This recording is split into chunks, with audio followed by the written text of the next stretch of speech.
Hello, hello, everybody. Welcome to the show. That should work. All right. I'm Kaizen, and this is Elite Week, and you are here. I hope you have a drink. All right, everybody. Let's see. I hope my sound sounds okay. Let's go ahead and bring Roy in. Roy, say hi and let everybody hear your sound. Happy Friday, everyone. Hope you're having a good evening. Beautiful, beautiful. And Tweet, say hello. Friday night, here we And all are Tweet, again. say hello. Let's have some fun. Right on, right on. Sorry, you have an echo there for just a second. I killed that echo, so that won't be a deal. And let's see. Next up, we've got Ben Moss-WOODWARD from Lave Radio. Commander Edelweiss, say hi. Welcome to the world of tomorrow. It's actually Saturday for me. Right on, right on. And our special guest tonight, well, one of our two special guests, our red shirts, is Commander WOLFDRAGON. Wolf, say hi to everybody. Good evening, Commanders. I hope everyone's having fun in Ross 154. Yes. All right. Sound-wise, how's everything sounding? How's everybody? Seeing tweaks low. Tweak is low. I've turned Tweak up as much as I can. So Tweak, I need you to just get a little closer to your mic and be ready to, eat that mic. Oh, this sounds like a plan. I guess I can do that. Yeah, you're sounding lower than you were just a few 20 minutes ago when we did your sound checks or whatever. So move the mic a little closer. And It's about as close as I can get to it, and I haven't adjusted anything. Okay. Well, just project. All right. I don't know what else to say. You're asking me to yell. God, Oh, that just got come loud. on. There you go. All right. So, how is everybody doing tonight? Looking through let's see here. Restream is not working at all for YouTube. I'm seeing Edelweiss and Awe Striker in the Twitch. I am switching to YouTube because I have. Oh Jesus, that thing went fucking crazy. I am switching to YouTube because I sort of have to, because I need to be able to see that chat. I'm seeing the restream text come through on the screen in YouTube. Yeah, well, I'm not seeing the YouTube come through on the Twitch. restream or the Twitch side, so I don't know. So here we go. Let's see. All right, there we go. Let me pull this up. Or the Twitch side, so let me mute it. All right, let's see. Going up to the top, Controlodon. Hello, sir. We got Nomadic Star. What's up? We got Odd Sock Eater. Hello. Pixie Wifey. Big wave. We got Hooky Bookie. Hello. I like your name. Wintermute. Wintermute stays up until way fucking late to listen to us from over there in ye olde Englandy, and we appreciate you for it. We got Van Otter. Abel Airy. We got Tweet. We got Commander Stygixian. Yeah. We got Roy Cookson. We got Swordsmith. We got Big C from the UK. What up, brother? Christian Werner from Germany. Willkommen Sie. We've got let's see here. YUNA SAKASHIRO, Big 07, and Ben Moss-WOODWARD. Hello, Twitch. So it's actually pulling the Twitch to the YouTube for some reason. I don't know. It's whatever. Okay. Dunka. Right on, brother. All right. So, yeah, we're up to 8 likes, and we haven't really even started doing shit yet. So if a couple more of you guys like that, I'm going to have to start doing shots. So, take it easy. All right. I think we're going to just go ahead and get right into it. Let's get this shit started because we got a lot to get to tonight. I'm going to mute the mics and we're going to play the song.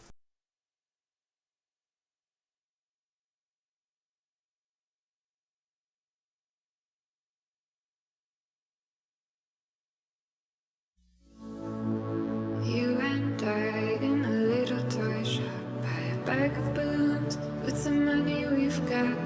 Set them free at the break of dawn. Till one by one they were gone.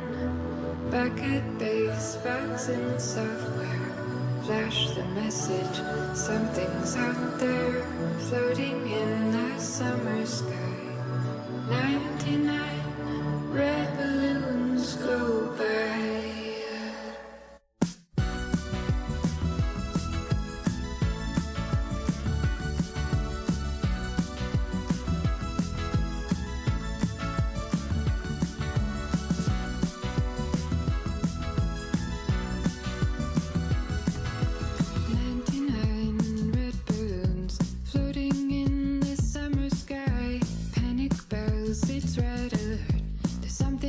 From somewhere else, the war machine, it springs to life, opens up one eager eye, focusing it on the sky, where 99 red balloons take on me. Take me on. I'll be gone in a day or two.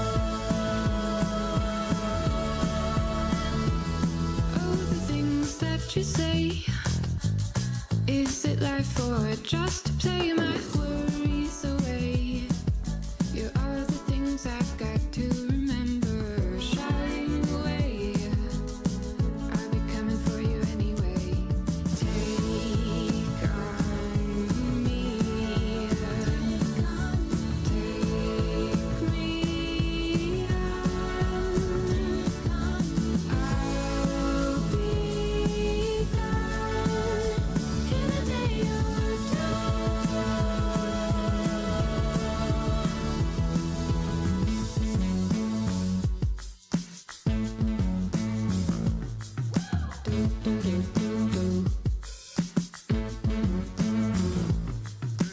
This is what we've waited for. This is it, boys. This is war. The president is on the line. It's 99 red balloons. Take on me. Take me on. I'll be gone. Take on me. Take me on. I'll be gone in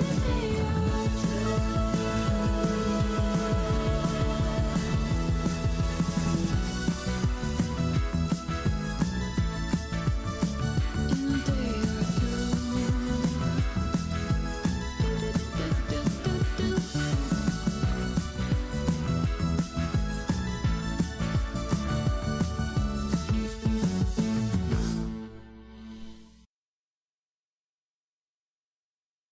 All right. Hello, hello, and welcome to Elite Week for today, whatever the fuck it is. Just kidding.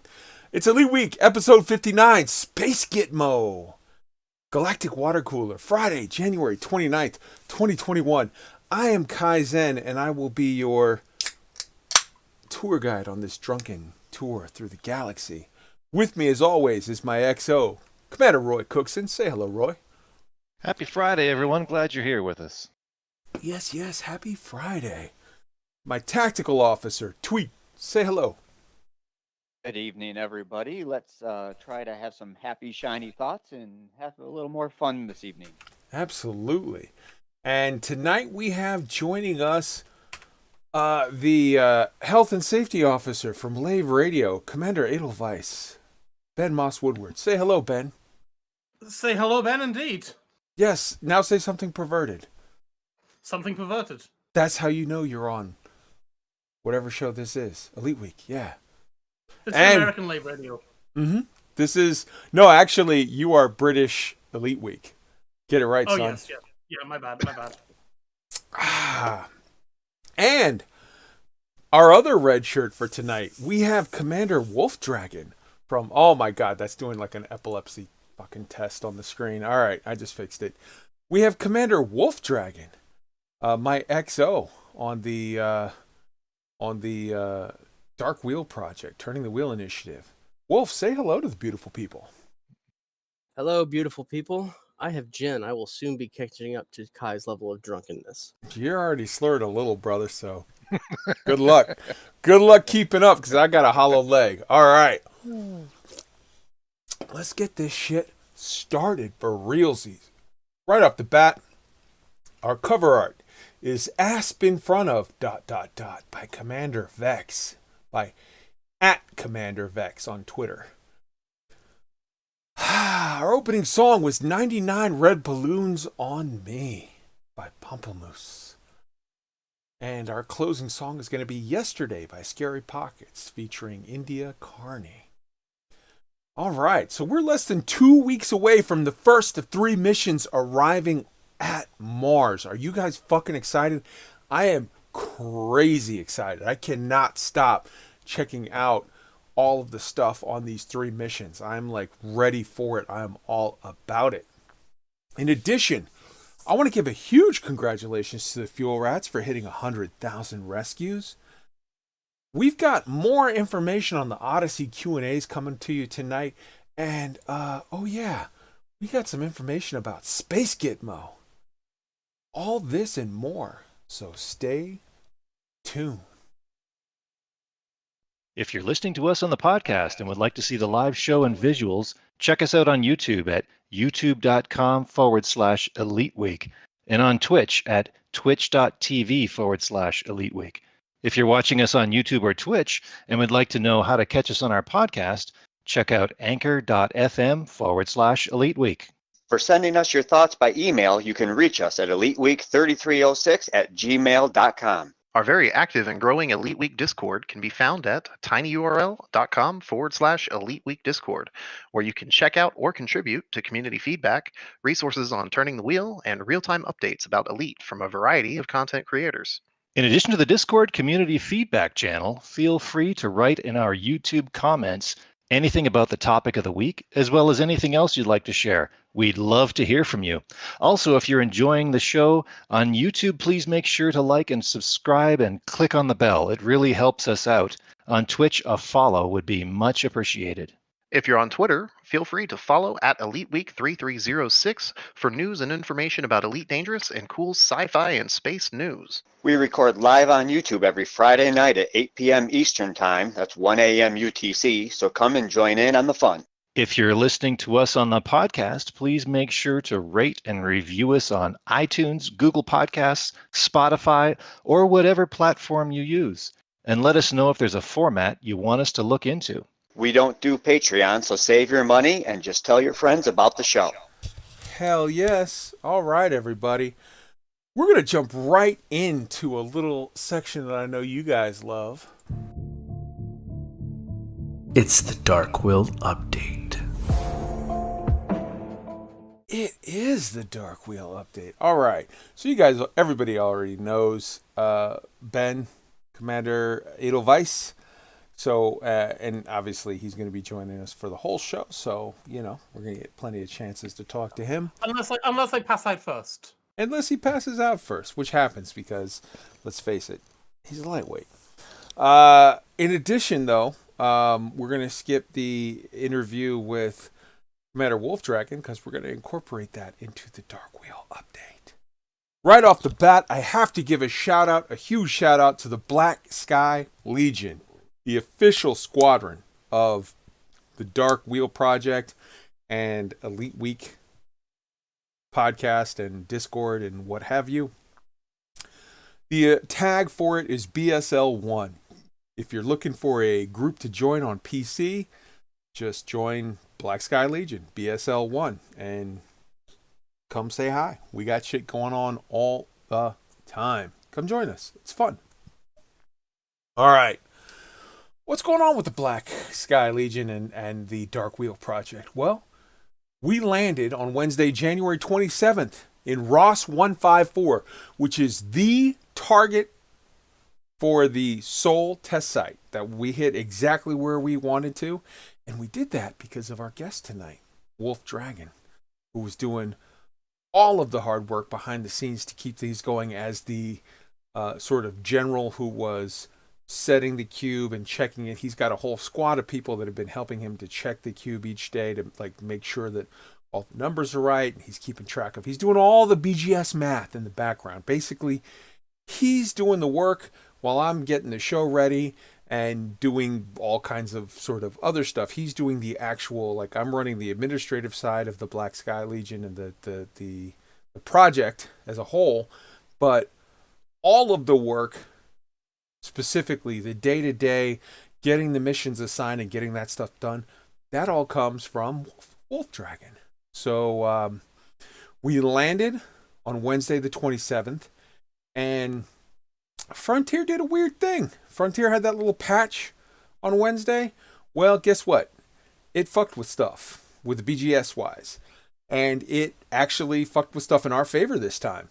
It made 2 ticks process within about an hour of each other on Wednesday.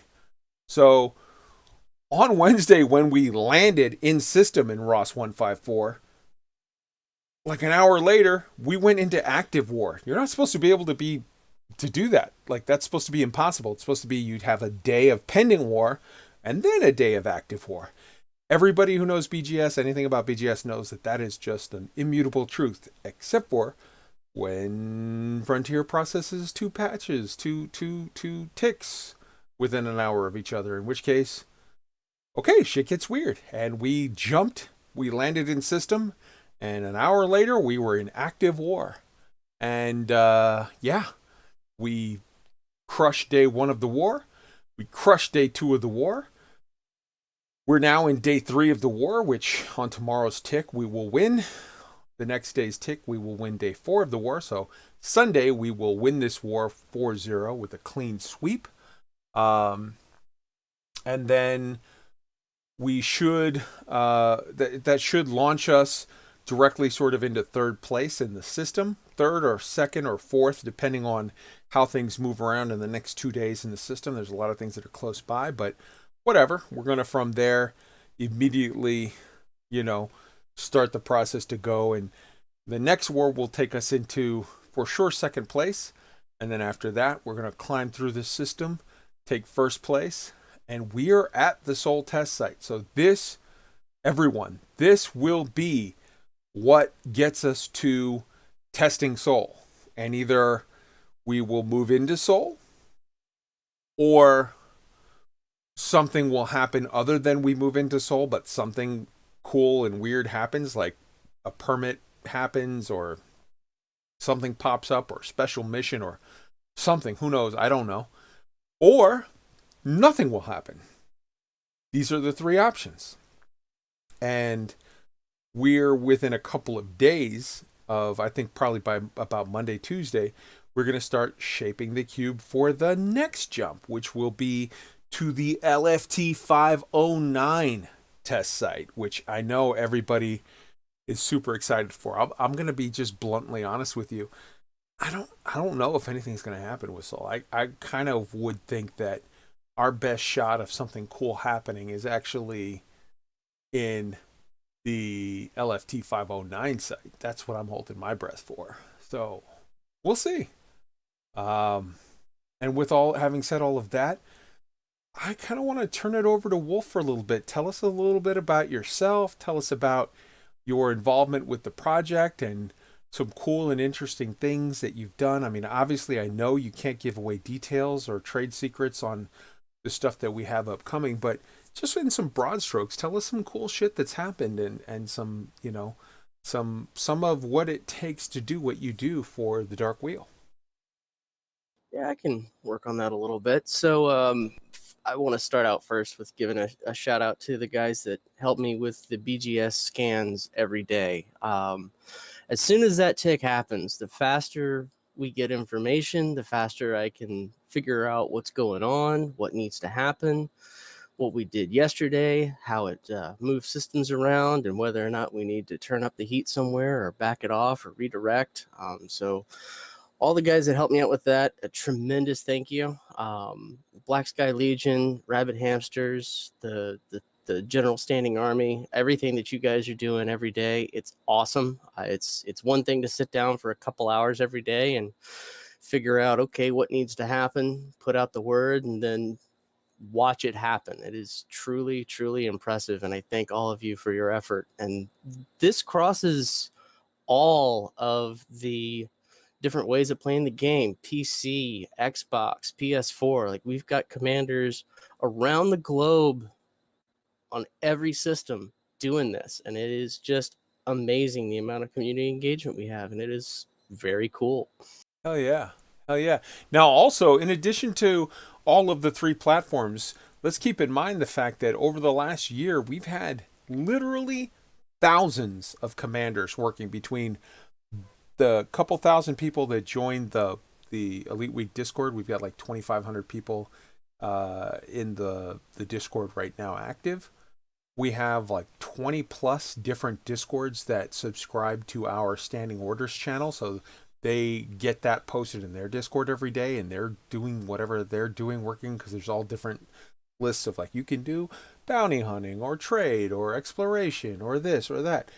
In addition to that, we have people that are pulling the information off of the forums. There are people that are active in the forums. There's over 117 pages and multiple thousands of likes or thumbs ups or whatever on the official Elite forums, on the thread of people that are just saying like, I don't do Discord, but I pull the information from here. And boy, do they tell us if they don't get their orders or whatever, they let it know like, hey, where's the orders? I want to do stuff. I don't do Discord. You post your orders.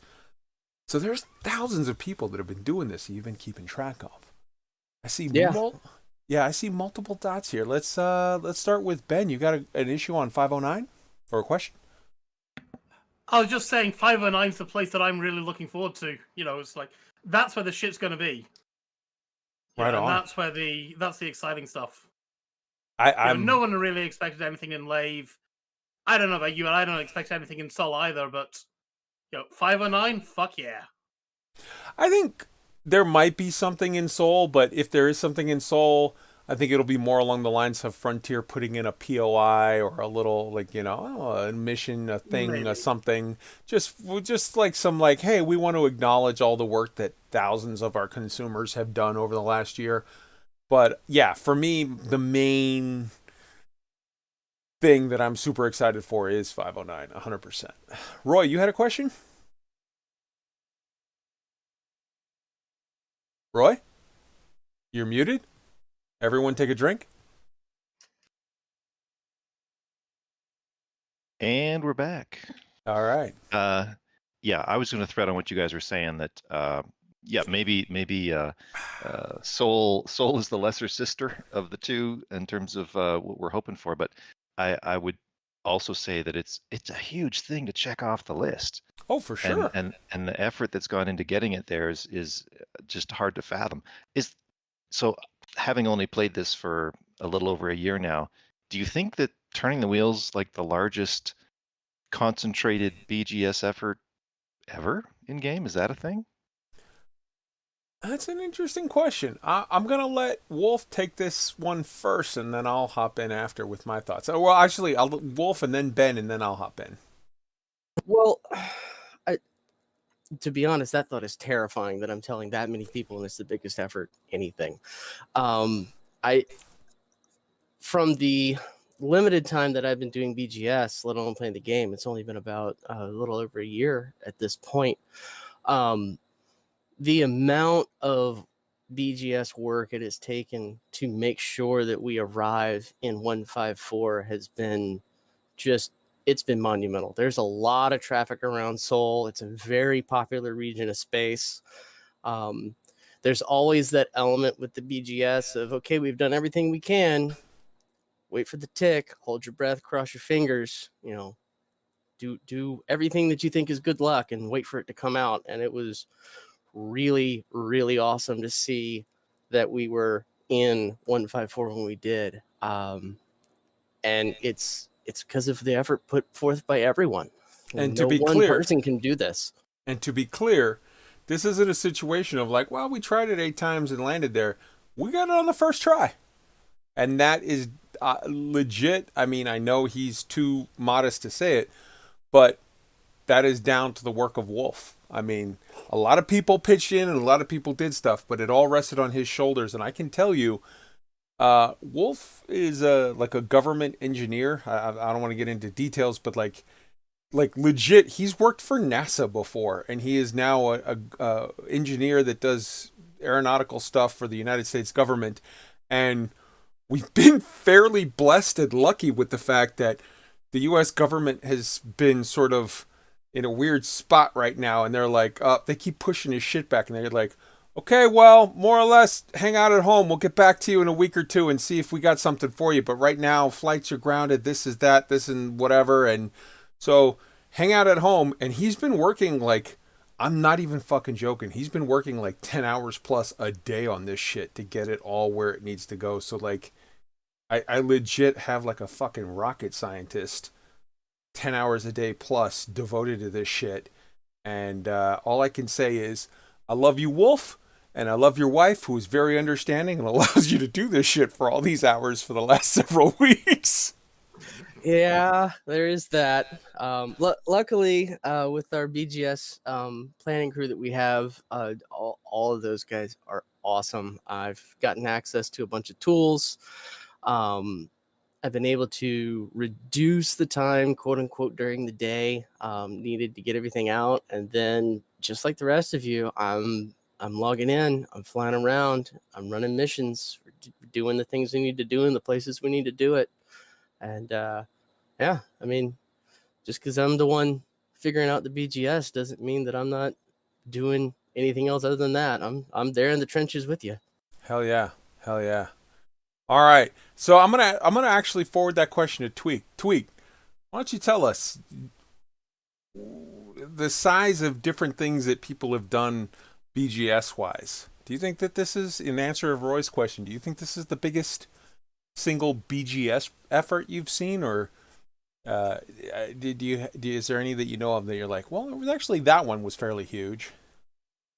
No, I would say in the 3 years that I've been playing this game, this is easily the biggest group of people all working in concert towards one goal BGS wise.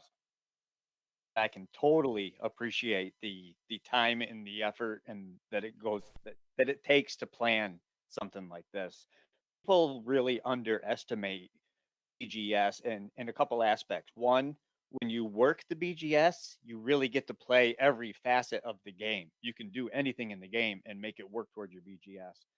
The planning that it takes to make your BGS work successfully is next level. You use all kinds of third-party tools. You do a lot of scouting.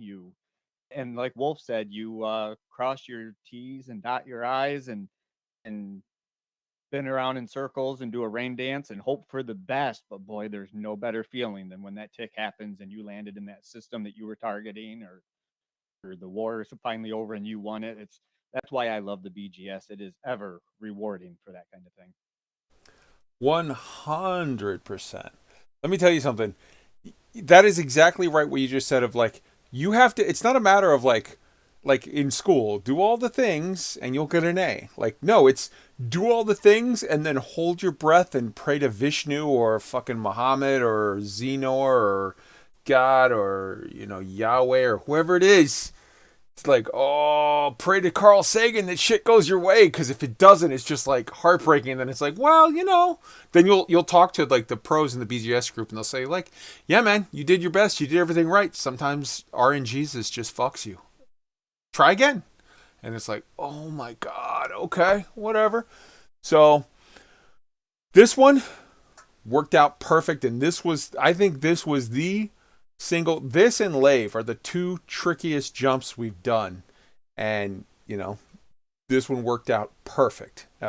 So yeah, Wolf, take today, take tomorrow, chill out, do whatever you do, hang out in the hot tub with the missus, and and then Monday we're putting you back in the fucking on the hamster wheel. But at least the next jump, the jump to 509, should be easier to plan and to execute. So we are expecting it to go a lot nicer as far as the countering opposition, figuring out where other players are doing things and maneuvering around that. Just because going out in that other direction, we're getting away from lots of people.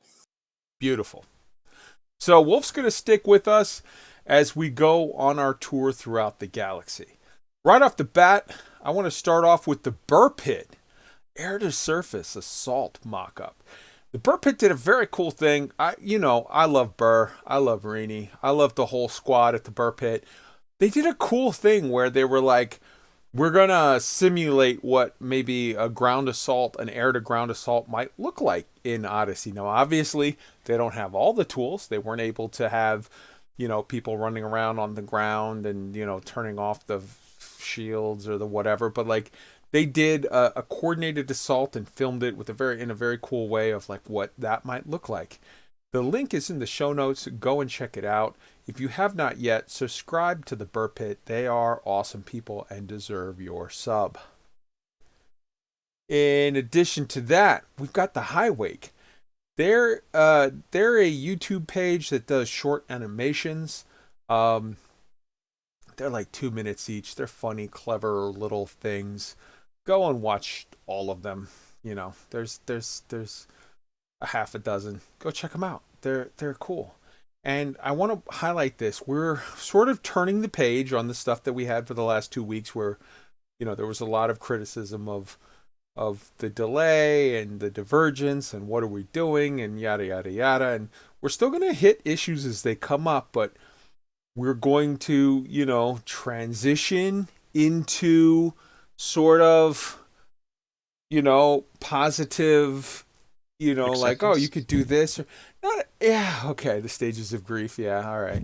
but no, more along the lines of like, okay, what can we do that's fun between now and then? And I think these guys are doing these short little animations that are cute and funny and whatever. And it's like, hey, maybe take a try at content creation. Maybe do a little something in the Elite Dangerous universe. Maybe you're a programmer guy and you do a cool, funky little website, or maybe you do a little, a comic, or you could literally just draw a comic, like a comic panel, like the what are those guys called that they do the Gabe and Tycho, that they do the I can't, thoughts not working right now. Comic illustrators? What are you searching for? Yeah. But they do, what's it called? Gabe and Tycho from, they do I'm blanking right now, but whatever. Like, there's things you can do interestingly, and these High Wake guys from YouTube, they've got a cool little page, so check that out. Which takes us to, for news beyond the game, it's Frontier News. It's Frontier News. All right, patches. There was another patch that hit today without any patch notes or explanation. We're now in patch 3.7.11. Question mark? I've asked and received no information yet from Frontier as to, hey, what the hell is this about? I'm going to go out on a limb and say we're probably going to get, had one last week without any explanation. We got one this week without any explanation. We'll probably get one next week without any explanation. They're probably going to be related to trying to fix problems and smooth out issues from the Epic Store. But Frontier isn't giving us detailed, like an actual answer as to what the hell are these things. So it's up to a decent amount of speculation. Ben? One thing we need to note about these things is they're all PC-only patches as well. I don't think Xbox and PlayStation aren't getting these updates. It's just on the PC. Oh. Which does support the theory that it's tied. Which does support the theory that it's tied to the Epic Store stuff. But who knows? Yeah. Who knows? I mean, the only thing we're coming on to that later, aren't we? Yes. It's not things being slipped in. We'll talk about that in just a second. Yeah. Just the tip, Ben. Just the tip. The other thing that dropped today was newsletter number 310. I hope you're subscribed to the newsletter. Go check it out. We cover everything here, so I'm not going to get into the details, but go check it out. Subscribe. Next up, we get FDev tweets. All right, so earlier this week, FDev tweeted pictures of dredgers. Now, previously, when asked about their return, they gave a cheeky, who knows, maybe they'll return answer. Maybe this is a hint towards that. If not, it was a really poor choice of a thing to tweet because you're sort of rubbing people's nose in like, here was a thing that was in the Horizons beta that we yanked out of the game and never returned. Isn't that cool? I don't know. Streams. There was 2. They didn't really say a whole lot. There was one on Tuesday. There was one on Thursday. Go check them out if you're interested. Until they give us actual concrete information on shit, I'm not really overly bothered with trying to dig through them. I listened to both of them. I watched them. And yeah, they were streams. Galnet news articles. Right off the bat, we've got January 25th, the trial of Fleet Admiral Vincent begins. January 27th, Jasmina Halsey provides testimony about Starship 1. Let's say this. I heard somewhere through the week, I'm not going to say where I heard it, but I did hear somebody through this week say, oh, that reminds me a little bit of like these has-been politicians that show up to, you know, get their minute of limelight. And let me just say in response to that, no, you fucking idiot. That's not what it is. This is a attempted murder victim who lived through a horrific crash in which everyone else on the ship died. By a miracle, this lady survived, and she was subpoenaed to appear and give her testimony, which she did. This is slightly different to a political has-been or whatever showing up to comment on the bullshit of the day that has nothing to do with them. If you can't get the difference between those two, I don't know what to tell you. Okay. Next articles were January 28th. There were 3 of them. There was the request from the Pilots Federation to trace the distress call. This is the first one that has to do with the mystery event from this week. Then there was the second one on the same day. Anonymous source refers to the distress call location. Again, that was tied to the mystery event. Then there was the third one, which was referring to the previous week's CG. And that was SIRIUS Corporation secures hosting of Galactic Summit. I'm going to point out, and we're going to get to this in just a moment when we talk about the CG, but there's a wording of this. After calling on the Galactic community to gather data that would support security operations, many pilots handed in anomalous bulk scan data. To quote the guy from Princess Bride, that word, I do not think it means what you think it means. January 29th, Halsey suggests motivation for assassination attempt. Yeah, interesting stuff. And I mean, come on. I don't need to tell you what's going on there. Everybody knows what's going on there. We all know what's going on there. And it's just like, get your popcorn ready and watch. Hudson's going down, motherfucker. He's going down like the Titanic. All right. So let's talk about the community goals. Last week's community goal. SIRIUS beat fucking Utopia's bid. Now, let's be honest here. When they say many took part in this event, yeah, no, it wasn't many.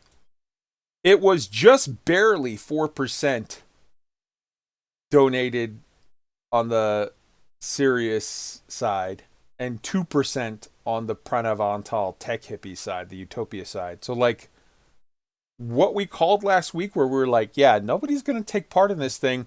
The only people that are going to take part in this thing are the ones that's their game loop. They do the CG all week, every week. It was abysmal numbers of people that did anything, had anything to do with this, that delivered anything. They were expecting the goal, the final goal to complete this was 312.5 million for each side. What they got was 12 million and 6 million. So next to nothing. Let's take a moment. This is going to be the first community question. Actually, you know what? We'll just hold off on that. We'll hit those when we get to the end to the community questions. We'll go through them all in order. But like, nobody took part in this for exactly the reasons we told you nobody was going to take part in it last week. So then we get to this week's mystery event. Now, this is what we call Space Guantanamo Bay, or Space Gitmo. I'll tell you when we get to the sort of super spoiler alerty part of it if you don't want to hear. But let's start off with explaining how this all broke down. On Tuesday on Super Cruise News, there was a mention of the event. They said, we're not going to have a CG this week, but we're instead going to have an event, a mystery, a thing that you have to do, something to find. And they gave off little hints that made it seem like it was going to be like another, like ADMIRAL event from Halloween. And so everybody was excited and looking forward to it. Then they made a tweet, and the tweet was the two pictures of the space dredgers, and it got everybody excited, and they were like, ooh, space dredgers are coming back to the game? Then they posted 2 Galnet articles on the day on Thursday, and in one of them it said, hey, here's a location, and here's an 80 light year sort of area around that location that's your search zone to go and try to find it. On the day of, it was brute forced within 2 hours. Okay, this is the part where we're going to go sort of spoiler alert. So if you're really like, man, I don't want to hear the spoilers in the thing, then just mute for like 5 minutes or whatever. Basically, the story is there was a location. It was Space Guantanamo Bay. There was a place where the Empire had like a secret off-site, black site prison colony. And in there, they had this group called the Theta Group, which were a bunch of neo-Marlinist terrorists that had been captured and that were being questioned. There was a prison break event that happened where sort of a ship came in with the local supplies and the changing of the guard. And instead of being the supplies and the changing of the guard, it was, neo-Marlinists that showed up, killed everybody, prisoners, guards, everybody, sort of just everybody indiscriminately, except obviously the neo-Marlinist prisoners, which they escorted back, quote unquote, taking great care of them like they were imperial senators or whatever. They were like hobnobs. And then at the end of the whole thing, sort of the last of the story is like, you see they took the warden hostage, and they had some special, hat that they put on you that's like a torture device / truth serum thing, and they put it on him, and it's like, oh, edgy, fucking bad guys, whatever. So that's like the story of what had happened. Now, this is confirmed from an unnamed source. The site was added, an unnamed source at Frontier, a developer, somebody who is on the inside and not in the community management team. The site was added server-side, not in the patch. There was nothing to data mine, and yet we brute forced it and found it within a couple of hours. Now, Frontier was very much surprised by this. They did not expect that the location would be brute forced within 2 hours. However, there were around 5,000 systems in the search grid. And there was a guy on Reddit who already, like Reddit, a group on Reddit, subgroup, whatever, they had a massive coordinated search complete with a spreadsheet and a checkoff list for the 5,000 systems. FDev really needs to stop being surprised by our ability to crowdsource a search. Like, just expect that we're going to be able to do that.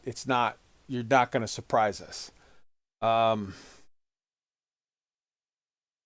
There was, according to the Steam charts, during the height of the event, there were over 11,000 commanders on in the middle of the day.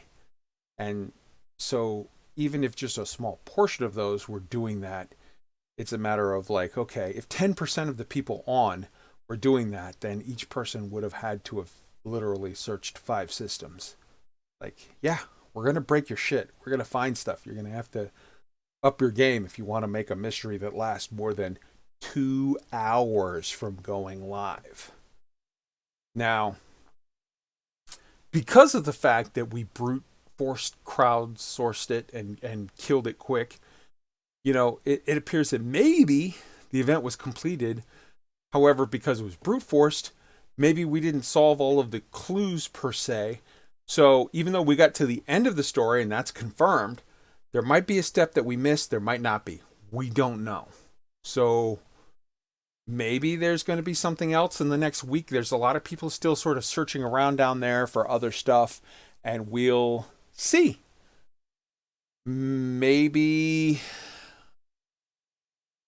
something hinky happened. I don't think so. I think it was just literally they underestimated our ability to brute source search, but we'll see. And I kind of gave you the story. I want to say one last thing. It's a little weird that the two pictures that were put in there that were maybe in sort of reference to this, one was Space Dredgers, which had clearly nothing to do with this story, and the other, which people were reading a lot into, of like, wait, this picture, what is this?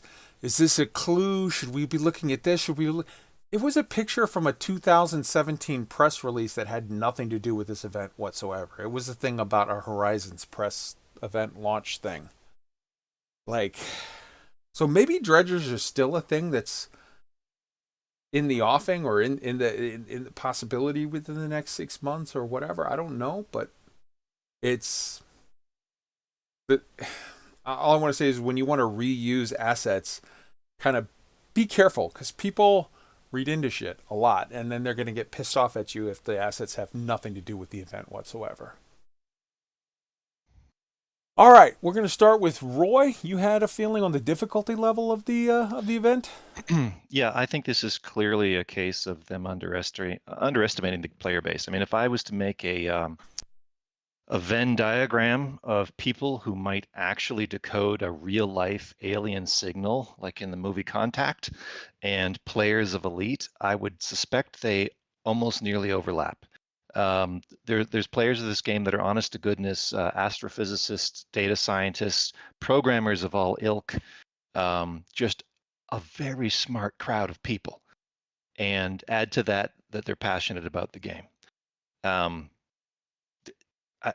FDev needs to bring it, you know, like if you look at the spectrum of problems they've presented, it feels like we've got like Raxla on one end, which is obviously an enigma and has been impenetrable for many years. And then we get these like play school, put the triangle block in the triangle shape of the board.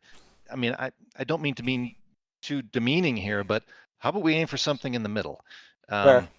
There's lots of games, other MMOs, where it's obvious that when a puzzle comes out, they can marshal hundreds, if not thousands, if not tens of thousands of people and it usually ramps up over the course of a week, and it gets crushed. Like, there is some sort of diminishing return of how hard you can make the difficulty, but my God, there should be something that's harder to do than in a single day.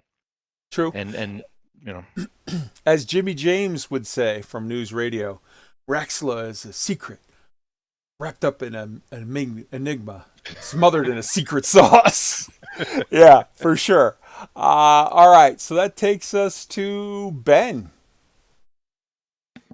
Yeah. I just think it's a shame that, you know, Arthur's really bigging up. You know, we got this. You guys are going to have so much hassle getting this down. And it turns out you've only got to go off and search 5 systems each. Or, you know, search an 88. It's a shame that the difficulty that they perceived was the fact it's pick systems in an 80 light year radius. Because you crowdsource that shit, it ain't hard. Well, You know, I should mean, have been a real puzzle. In fairness to Art, in a lot of other games, that would be hard. But the Elite Dangerous community, you're absolutely right, has demonstrated an ability to knock that shit out like no other. Yeah, I mean, we're talking about a community that will literally fly over a planet at under a kilometer looking for a thing, and they map that entire route out and assign a whole planet up to get people scanning at low altitude. Yogurt Patrol. Hopping in to honk a system. Right. So we've got Yeah. Oh, yeah. No, sorry. Finish your thought, sir. Sorry. It's just a shame that that's the way that they thought they'd make it hard. I think it was harder with here's a puzzle you need to decrypt, frankly.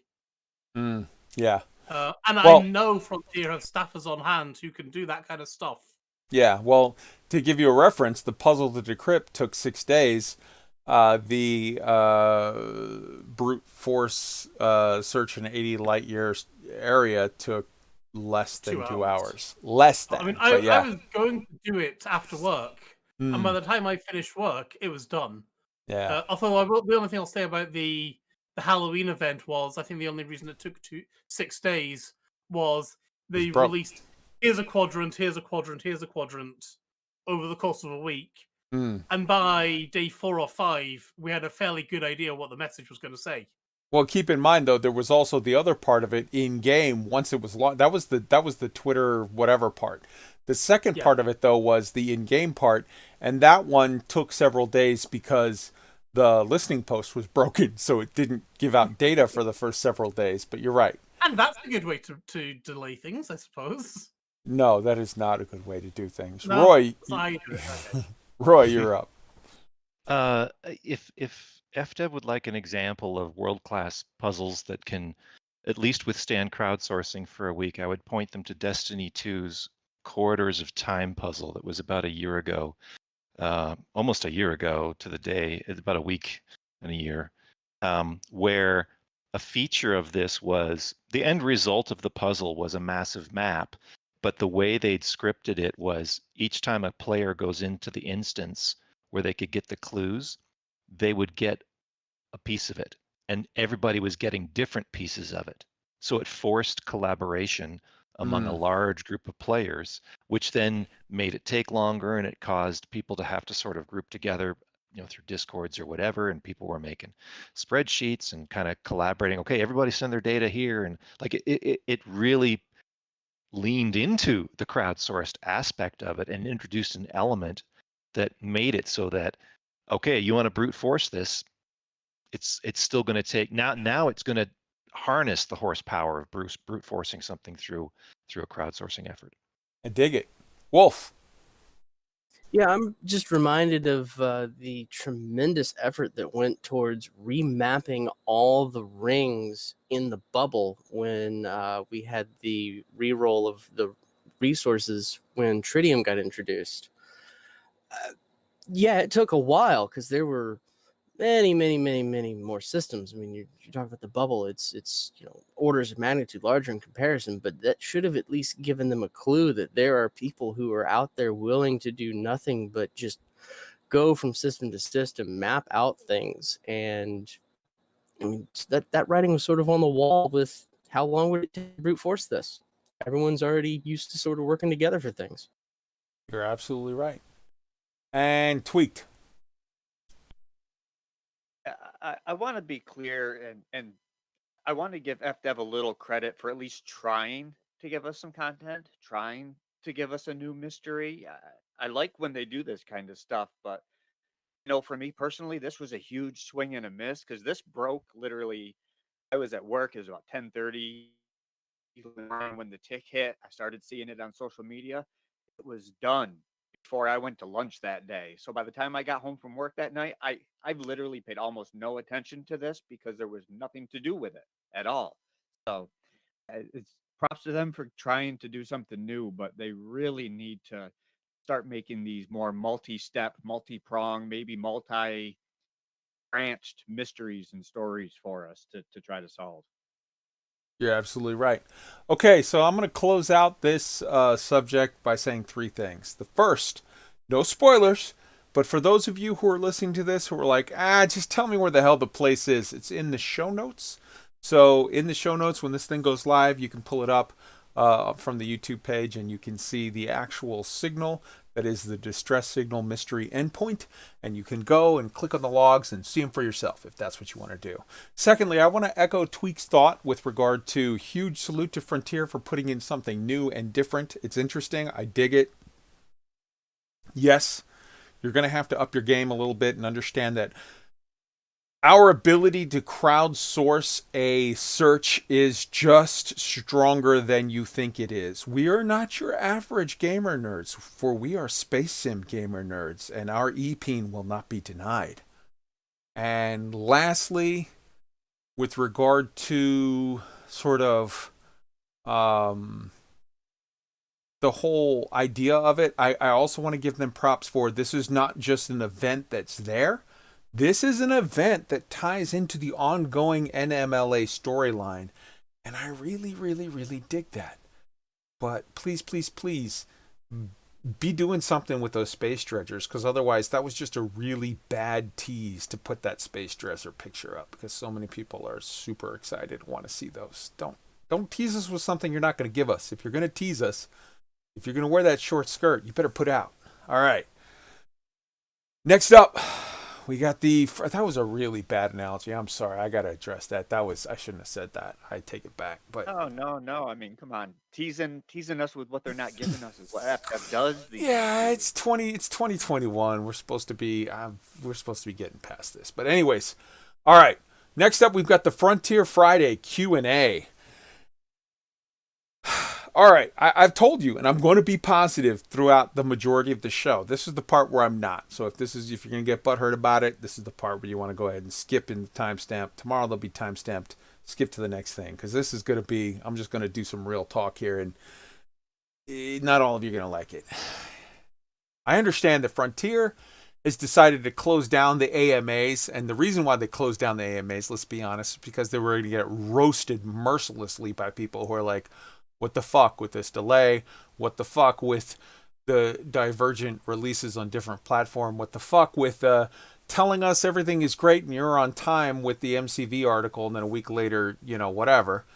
There were going to be people that were going to roast them. So they're like, we got to get away from doing the AMAs. Let's ixnay on the AMAs. Hey, let's tell them we got this new Q&A thing instead, and we're going to give them cool... What the hell with this? Hold on. I got to deal with the... It's like an epilepsy test now for... Ooh. There we go. Yeah, it's fixed. I'm sorry. Just close your eyes for 10 seconds if you're watching the stream live. It's fixed. I don't know what's going on with this thing. I'm going to have to address it. But yeah, I'm the tech guy, and that sucks for everybody. All right, so getting back to the point, Frontier has said we're going to stop doing the AMAs. We're going to do the Q&As instead, and we're going to have a theme thing. And they're like, we've called these questions. Called these questions from where? I don't know. I never saw these questions in a thread somewhere. I mean, they're sort of more or less believable questions, but kind of called bullshit. And it's like, okay, you wrote these questions how you wanted to and got an answer. And even still, we got 10 answers this week, and the theme was that they were on ships and vehicles. Okay? Question number 1, we already knew the answer to this weeks ago. Question number 2 was bad news. No update on ship and SRV combat. Question number 3, we already knew the answer. Question number 4, we already knew the answer. Question number 5, we already knew the answer. Question number 6 is bad news. No change on ship HUD, which is actually not that big a deal, but it's not good. Question number 7 is bad news. No new specific anti-personnel ship weapons. This to me literally just says, hey, yeah, the whole concept of we're going to have air support, close air support that's going to be flying in and you're going to be shooting at tanks or shooting at guys that are running down there to support your troops in a hot drop.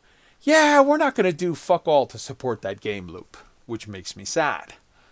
Question number 8, no hot drops, no parachutes. It's just a simple, you have to land and people get out just like any other time. Which again is the whole concept of, hot dropping, like the idea of a drop ship where maybe, people could rappel down, or you could do a thing like, they got a jetpack, you stop 50 feet up and they jump out and then you run around shooting stuff to whatever. We're not supporting that. Question number 9 was bad news, no SRV engineering. And then question number 10. And question number 10 really sort of pisses me off more than all the rest of them. And that is, because of this. Question number 10, to me, is answered in a way as to almost assuredly be wrong. So here's the question. When doing multiple vehicle assault, is it possible for player crew members to drive SRVs from the ship they don't own, similar to launching an SLF is now? Absolutely. For instance, there would be nothing to stop a commander in an Alliance Crusader have their 2 multi-crew teammates deploying in a ship-launched fighter and an SRV before landing and heading in on foot themselves. That is the direct quote answer from Gareth Hughes. Now, as it stands now, launching an SLF and then exiting your ship or exiting the area will cause the SLF to self-destruct. So either 1, they buried the fuck out of the lead here, as the only interesting, not bummer answer in this entire Q&A list is that SLFs can now operate without a mothership, which would be super awesome, and would presumably mean that they get to land now? Or 2, Gareth doesn't know what the fuck he's talking about, which makes the whole thing a sad farce. Let that sink in for just a moment. Either A, this is really cool good news that was hidden, in which case I will immediately say, oh my God, Gareth, I love you, you're awesome, and this is great. But I doubt it. Or much more likely, 2, the guy who's answering the question doesn't even understand how it works now, much less how it's supposed to work in the future. So we're going to start with Roy. You had a question on the Q&As or a comment? Yeah, so to me, a lot of these answers, I mean, obviously some have been already answered. The ones where they're presumably attempting to do something to give new information, it feels to me like these are minimum viable answers. And in some cases, some of them are almost like answering the wrong question, or I hope it's not intentional. I hope they're not playing like being silly and like, oh, we're going to answer this as though we'd slightly misinterpreted the question. But it reminds me of, like, I know a fair bit about cars and engines. I used to work in the automotive industry, and I can, hold my own in a discussion about that. It reminds me, like, when I talk to my neighbor and they've just bought a new car they're excited about, and it's maybe a sporty car, and it's got I know something about it, and so I'll ask them some questions about the engine, like, tell me about the car, and they're like, it's blue. It's blue and it goes fast. Like it feels like there's this disconnect where we are much more aware of all of these topics, and the people that are answering these topics or being, the people that are feeding the answers are, I don't know, insulting our intelligence or something. Like there's something there's a cognitive dissonance here between the way that some of these questions are actually being very thoughtfully asked and then the much more simplistic way, often with a marketing spin, that they're being answered. Yeah, I got the turbocharged catalytic converter on my muffler. Yeah, the Jimson saddle. Make sure you get the one with the Jimson saddle in it. Yeah, of course. Fine Corinthian leather. Yeah, we're old enough to remember that. Wolf, you're up. If there's one thing that we've learned throughout the course of modern warfare developing what it is as we added aircraft to the capability of making war, if you don't have air superiority in a battle, you don't have a ground battle, period, because you're just going to get hell rained on you from above. And there's plenty of videos and whatnot of people playing around and blowing up SRVs and things of that nature, even when they're not really trying, quote unquote, that hard. So it's notional to think that a ship coming through would just completely annihilate anyone with no on-foot commander ability to break that, and having to rely upon other commanders who would be in ships to come in and have that air battle above.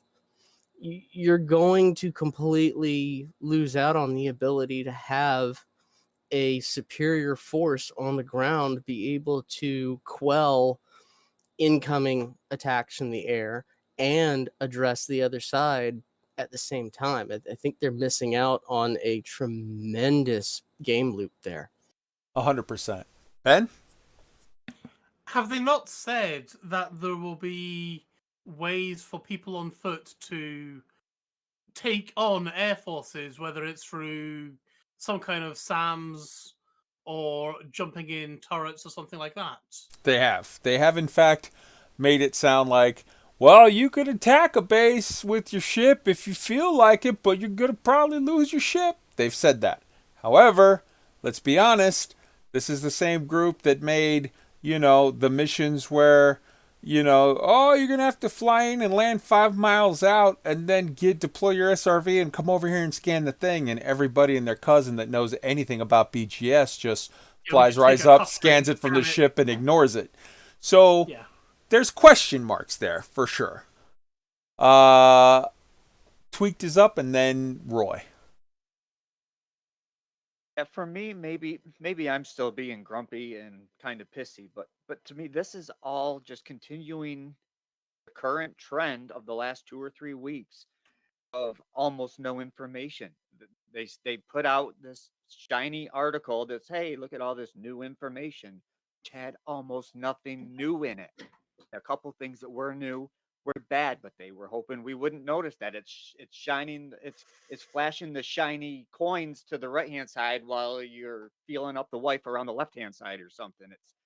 It's a frightening trend they've been doing for the last 2 or 3 weeks, and I don't know what happened to cause this shift. Yeah, I mean, it was 4 things we already knew, 5 things that were bad, and 1 thing that makes me really fear that you don't understand what the fuck you're talking about. Roy. I just want to thread on what WOLFDRAGON said. That just blew my mind. He's so right. I'm thinking back to every analysis I've ever read of modern combat. I mean, think of for those of us that can remember the Iraq War, the first Iraq War that happened live on TV, right? They didn't send in first guys in tanks that could shoot down planes with SAMs all at once. First, they sent in the stealth fighters to take out the enemy air radars and SAMs. Then they sent in conventional aircraft to bomb the crap out of all that was left. And then they sent in the ground force. Like, it happens in stages. And that seems to be an element that's completely missing here is, why would you go in to attack a ground station and hope that the single resource you're sending in can handle every single opponent? It would make much more sense to force some strategic thinking, like, okay, first we have to take out that threat because it's going to kill us all, but we have this specialized way to take it out. Then we can go in and do the thing that the aircraft can't do. Yeah, 100%. There were some special forces that were dropped behind lines far to the west, but in the east, in the central built-up divisions of the 99-hour original Iraq War, when Saddam pushed through to Kuwait, taking Kuwait and pushing on Saudi, yes, it was special forces in the far, far west in the desert, and it was stealth bombers and then conventional, and it was air superiority that won the day, 100%, no question. So we'll see how that goes. They claim that they have a balancing mechanism put in place for this, and I think we are going to see some surface to air rockets. I think we're going to see we're going to see commanders on foot with some form of SAMs or some form of not an RPG, but something a little more beefed up that would be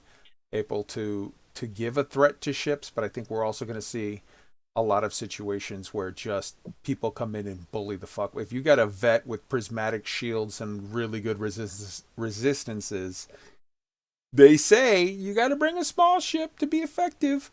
Okay, I'll believe it when I see it, because I think you're going to show up with a vet and just own shit. But we'll see. Maybe. All right, we got to keep it moving.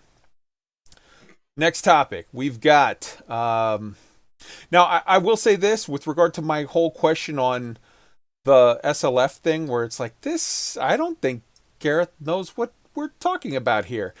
I posted in the forum directly responding to Frontier on this matter and received no response back. Art, responded to somebody real quick, and then I was like, hey, you've ignored my thing, and it seems to be a very big issue here, and no response. So the summary of this is we've got 10 questions, 4 were already answered, 5 were bad news, and 1 makes me think you don't understand what we're talking about. That's not great. That takes us to Elite Week race news. Say that 3 times fast. All right. So right off the bat, I want to give a shout out. In the show notes, you will see the Elite Racers Discord. There's a link to it. Go check them out if you want to get involved in either of these two. Tomorrow, there's a new event for the Scarab Mastery. The Del Car events, they include a hill climb, a canyon jump, and a downhill race. It's at 1800 UTC, server time. Get in on that. On Sunday, we have the Okanura, the Okanura System ship race at Fisher Terminal. So it's one of those where you go out through the mail slot, you fly around the hab ring, you go to the back of the station, you come back, you fly another loop around the other hab ring, you go back in. That's a lap.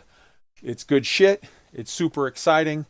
So get in on that.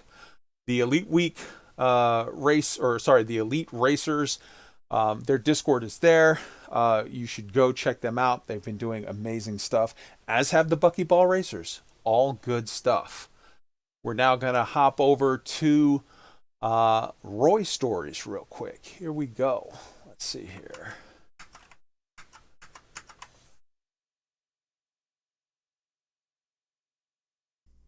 We now return to our Inara commander, YUNA SAKASHIRO's Unbound, Part 17, Lucid Dream.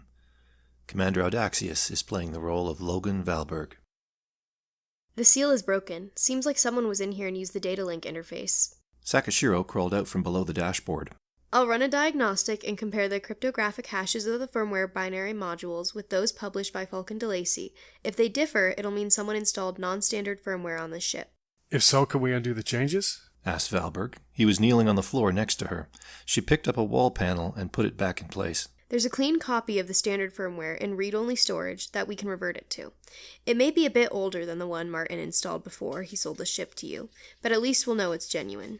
She stood up from the floor, sat down in the pilot's seat, and began typing on the terminal keyboard. I'll reboot the system in safe mode now and run the checks. The cockpit turned dark. All the lights, dashboard displays, and projections were turned off. Then the Falcon DeLacy logo appeared above the sensor panel, and the lights came back. The ship's Kovas introduced itself. SAKASHIRO resumed typing on the keyboard. The hash of the beacon control module doesn't match. Looks like Vera was right about the beacon being hacked, she said, and stopped typing. I guess we can rule out that Martin replaced the module. So it must have happened while the ship was in the spaceport hangar. Wouldn't the police need a warrant to do things like that? I doubt that federal police would leave a broken seal behind that tells the story, she said. As far as I could tell, the only other party going after you is the ISA. But Crow City Spaceport Administration wouldn't grant them access to my ship, would they? This looks like the work of a mole. He noticed that she was shivering. Are you okay? Just a bit tired. How about you take a nap in the bunk? I'll finish reinstalling that firmware. You know how to do that? I'll figure it out. Don't worry. She nodded and left the cockpit. Why so nervous, Yuna-chan? Yuna was standing in a room in one of the food depots of Camp Corteza, a sweatshop labor facility at the edge of the empire, populated by thousands of slaves. She was wearing a gray tunic that barely reached her knees. A barcode tattoo was visible on the backside of her shaved head. A pair of white plastic straps held her wrists bound together behind her back. Vargas was standing in front of her. She could smell the alcohol in his breath. The concrete floor felt cold against her bare feet. She was 16 years old. She was a slave, and right now she was in trouble. On her watch, supplies had been stolen from the depot, and she had refused to rat out the person who did it.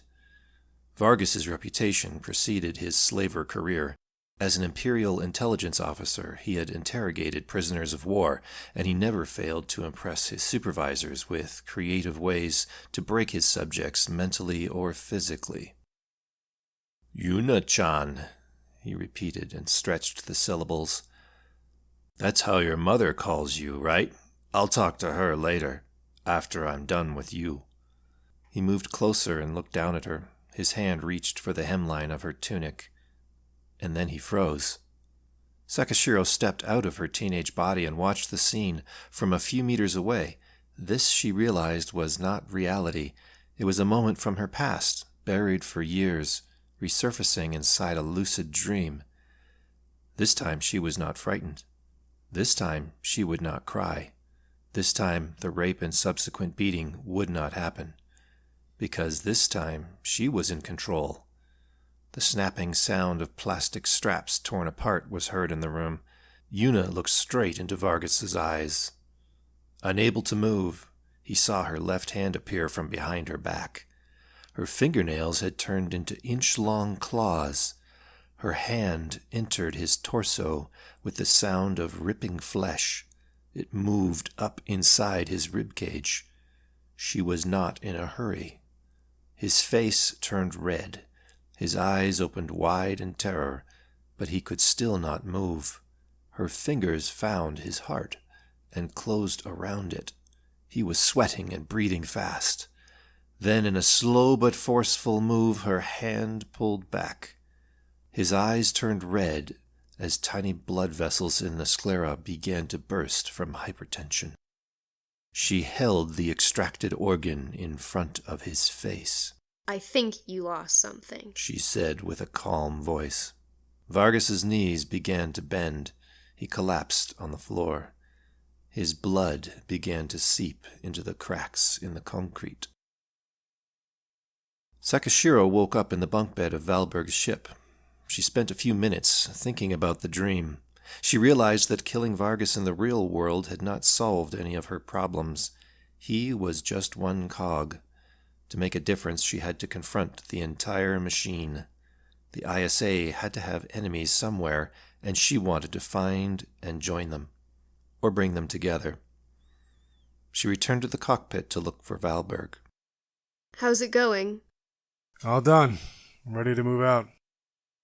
She did not tell him about the dream. Whew. Okay. I'm going to be honest with you.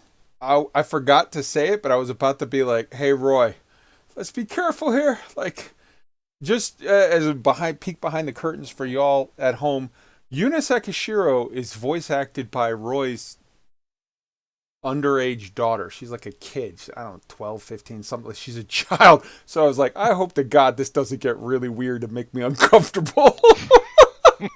So, good. All right. It went, dark, but like not dirty. It had whatever. Anyways, so yeah. Yuna Sakashiro story. Good shit. Really interested.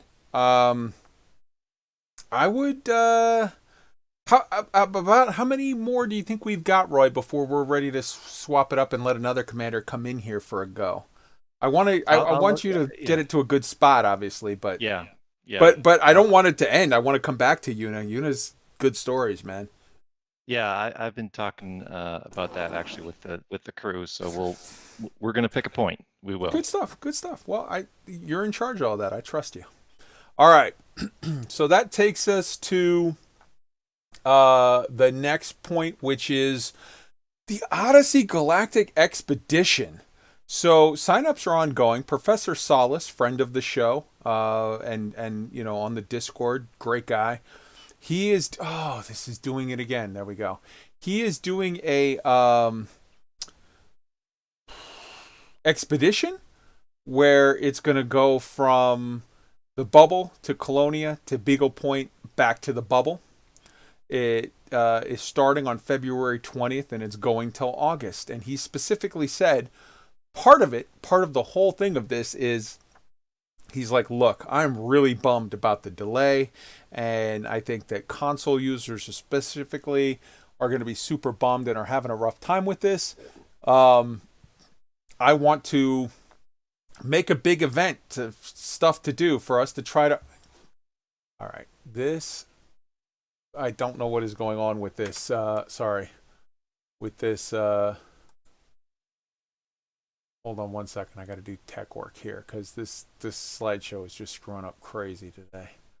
All right, sorry. So he said, I want to I'm just going to leave it in windowed mode. I'm sorry, but hopefully that'll stop it from doing an epileptic trap. He said, I want to try to make a thing for console commanders to take our minds off things and for us to have fun and for us to like try to see the bright side and to do something fun with the time. And that's going to get into one of our community questions later. But I want to give a huge salute to, to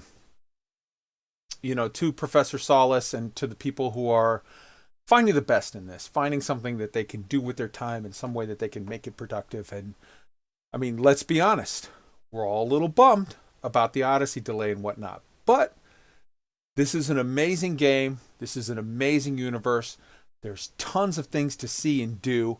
And I appreciate the hell out of those people that are, working with what they got and finding the bright side of it. So check that out. The link is in the show notes to the Discord for the Odyssey Galactic Expedition. Could be fun. Next up, we have real life science. Now, we stopped doing real life science a while back because we were spending about 20 minutes a week on it. And I kind of want to focus the comms. I want to focus the show, the talk of the show, more on elite stuff and questions and discussions. So what we're going to do as a sort of a hybrid, as a sort of a compromise is I'm going to real quick, rapid fire, read you out a bunch of headlines of stories, of videos, of articles, of stuff. And then you can go in the show notes of the YouTube channel, the YouTube show, and you can pull up and, see these videos or read these articles yourself. That way, the people interested in the real science still get it, but the people that are just here for the elite talk can just have 2 minutes of waiting instead of 20. So rapid fire, here we go. There was an Event Horizon lecture, Planet 9 and the Fermi Paradox, talking about, well, what's the deal with this Planet 9? If it only comes around every, 20 or 30,000 years in some weird eccentric orbit, is there a chance that it causes, sort of a reset? Or is there whatever? Interesting stuff. Next, Anton Petrov. There was a completely new type of star that was found in the middle of an invisible nebula. It's this type of star we've never seen before and didn't know could happen. It's crazy massive, super huge, and like 40,000 times as bright as our sun. Like, it's crazy. Next, Insane Curiosity put out a video, China's plans for Mars, Tianwen-1, the extended project. After that, we've got real life lore. Elon Musk's insane idea to get 1 million people to Mars by 2050. Next, we've got Primal Space, the Sea Dragon, the largest rocket never launched. This is fucking amazing. There was a rocket back in the 1960s that NASA had a program or a plan to do a rocket that was more than 5 times the size of the Atlas rockets. And it was what we call a dumb rocket. It was built a different way, but it would work. It was so massive, you would have to literally tow it out to the middle of the ocean and launch it underwater, because if you put it on a launch pad, it would destroy the launch pad. Crazy shit. Super interesting. Then we've got the UAE's mission to Mars, the HOPE mission. It will arrive in Mars orbit in 10 days. This is super fucking exciting. This is the first of 3 missions to Mars. We've got the HOPE mission from the UAE. We've got Mars 2020 that launched in 2020 from the US. And we've got the Chinese with their mission to Mars, Tianwen. And like, this is coming fast. And it's an amazing article. We're going to take some time out to cover that in February, because I don't give a shit. It's that huge. This is massive. This is a milestone in the history of the Earth. This is the Wright brothers. This is fucking the first, this is Apollo 11. This is big shit. The next article is the Mars 2020 mission to arrive at Mars on February the 18th. It's going to land in the Jezero crater with a very cool Perseverance little rover, and it's got a little helicopter drone thing attached to it. It's cool shit. I'm super excited. I am all about it. All right. That brings us to our discussion topics. So, the first discussion topic is last week's engineering mat CG. We said right up front, nobody's going to do this for multiple reasons. We listed them all in last week's show. Go listen to it. And we were right. Nobody did it. It was literally 4%. It was barely, it ticked over. It was at 3%. And then at the last minute, it ticked up to 4%. 4% of the goal for the SIRIUS side. 2% of the goal for the tech hippie side. Nobody did it. Well, a couple people did it, but very few. And whatever. Roy, hop in. Prove me wrong. So I did the CG. Hey! Go ahead. I ran into the 5 other people who were doing it at the time. Yeah. To be fair, I had other things that I was, I'm out on an expedition with loose screws, and I went back to the bubble. I had some other things to take care of, and while I was there, I threw a couple mats into the CG. And the only reason I did was I was sort of like, hey, I've got a lot of these mats, level 1 data mats. It's not a big deal. And the thing, I think it might have been Bruce that said it in one of the streams, like, if you're interested in the lore thing, like, he kind of insinuated something big was going to happen based on the outcome of this. I mean, we talked about this last week. They didn't telegraph exactly what it was, and I thought, you know what, just in case, let me throw something in here. And I mean, yeah, I guess I'm disappointed, but maybe the shoe hasn't dropped yet. I don't know, but that was the only reason I did it, is to kind of participate in it. But I was kind of hoping something bigger would happen. Yeah, to me, when they say, hey, man, this one could be really important, that would make me want to not do it even more. Because if it's an important decision and I don't have a fucking clue what the right answer is, I mean, I made up an in-game. I made an in-game lore reason, like I'm currently pledged to Leon Roy. So that kind of it's like, okay, well, I'm going to support the side. It happens to be lined up with someone I'm pledged to in power play right now, so I'll go with that. You know, that was all I had to go on. If that makes you a stormtrooper, then what? Yeah, I don't know. Sorry, I don't mean to be a dick. I'm just like, okay. Nobody's putting any dots. Nobody even gives a fuck about this CG in the chat. I think that says everything. So we'll move on to the next issue. The next discussion topic was this week's Space Gitmo event. We've already sort of discussed it. We said all this stuff, but I do want to say huge salute again to Frontier for doing something new and different. I love that. That's awesome. Keep doing that. Shine on, you crazy diamond. I love you. With regard to the fact that it lasted less than 2 hours, yeah, maybe you need to sort of just expect that we're pretty good at this, and I hate to say it, but like, make it harder. Wolf. I mean, maybe next time, don't just say, look around this spot for 80 light years. You know, if we didn't know how far to look, it would have definitely thrown a wrench in the works for figuring out, okay, where do we need to look? How do we need to look? Yeah, you're right. 100%. All right. Which takes us to community question number 3. Now, community question number 3 is there. I'm going to have a poll up within an hour of the show, you know, ending the live stream and being a video that's up. I'm going to put up a poll.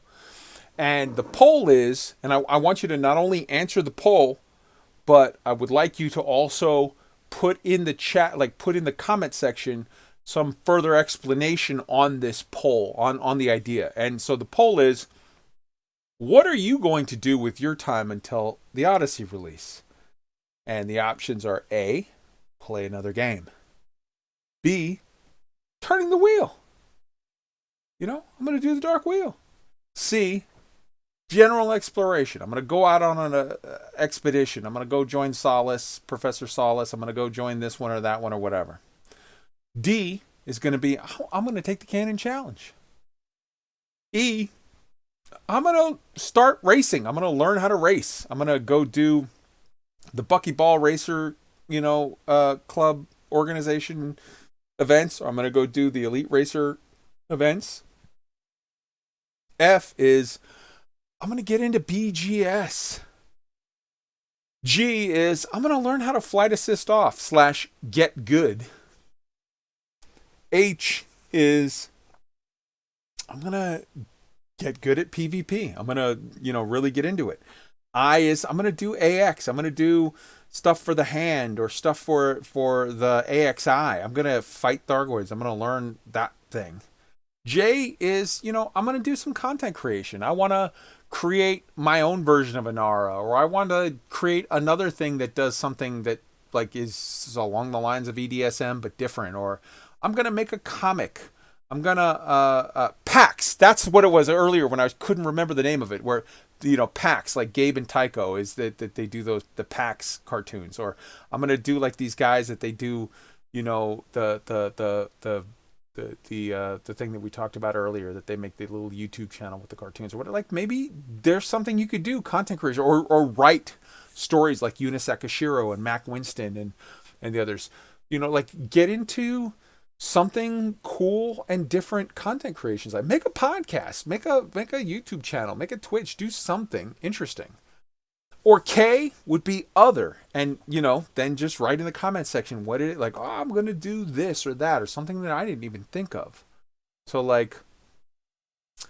there's a lot in this game. This game is fucking amazing, and yes, we were a little butthurt for 2 weeks about the delay, but let's look at what we have and be thankful, and try to find the things. And if you can't, if you're just like, man, I'm not feeling it, then option A is there for you. Go play another game. Go do, whatever. Go do Cyberpunk. Go do Red Dead. Go do this or that. Where there's new shit coming out all the time. Join me flying around in Star Citizen and try some new shit. Join somebody else and whatever. Do what you need to do. But let's get into it. We're going to start with Wolf, and then we're going to go to Tweaked. So on the poll for doing BGS,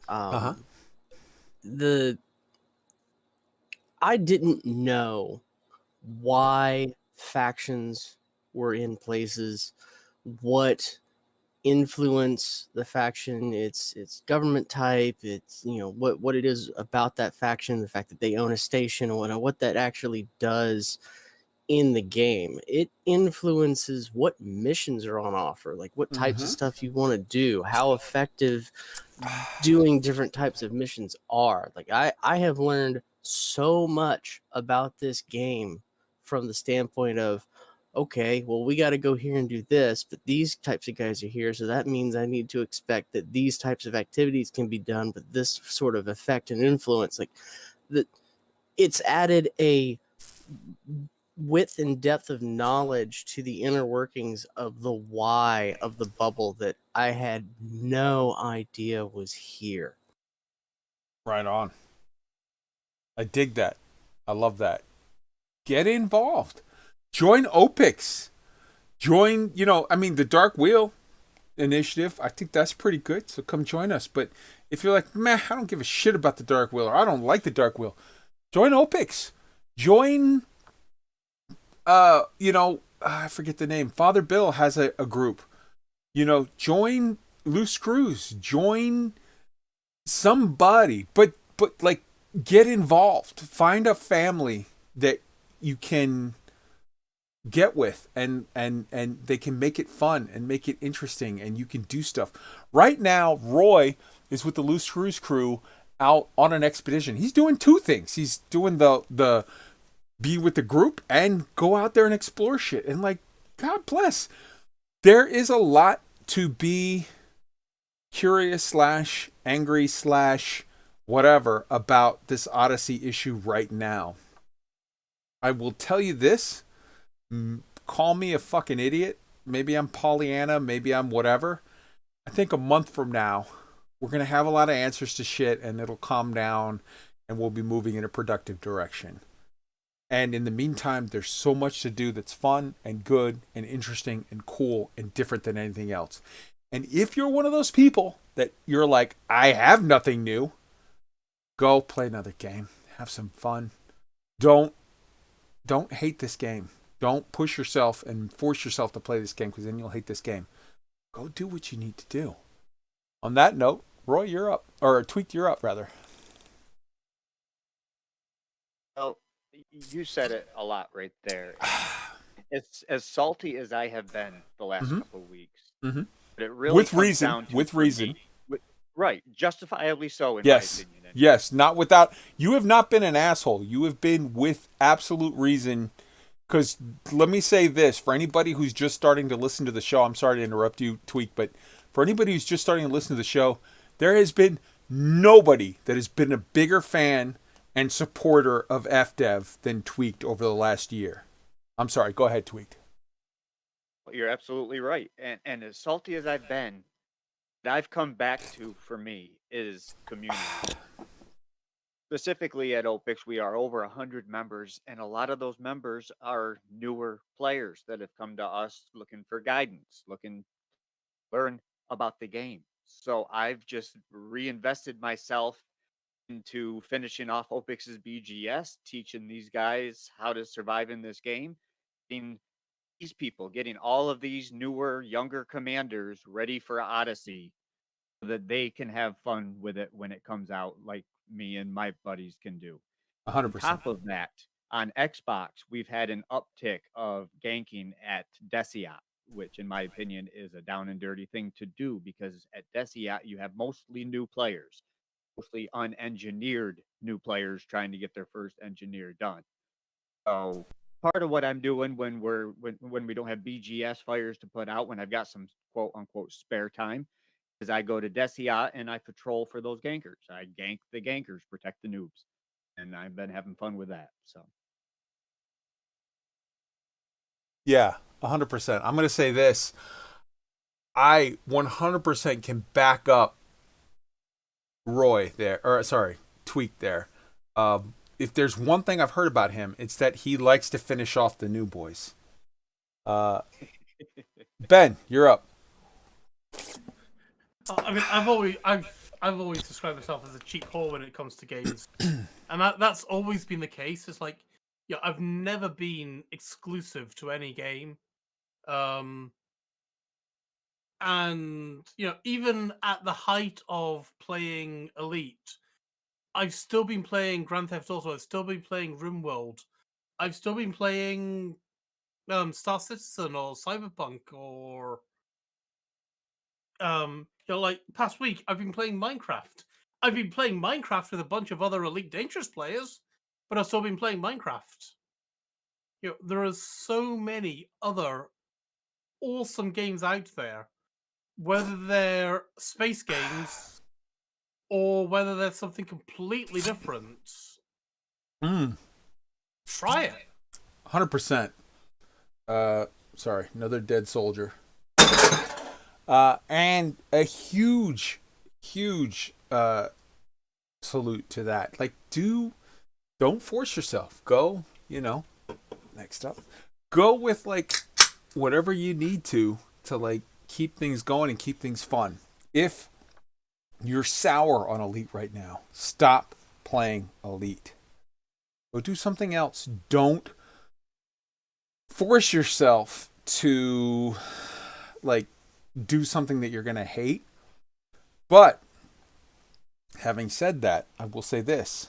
Like, I'm having tons of fun playing Star Citizen right now. I'm cheating on Elite with Star Citizen. That's a thing on the side. Elite is my main girl. Elite is what I love. Elite is here for forever. And go get involved in a group.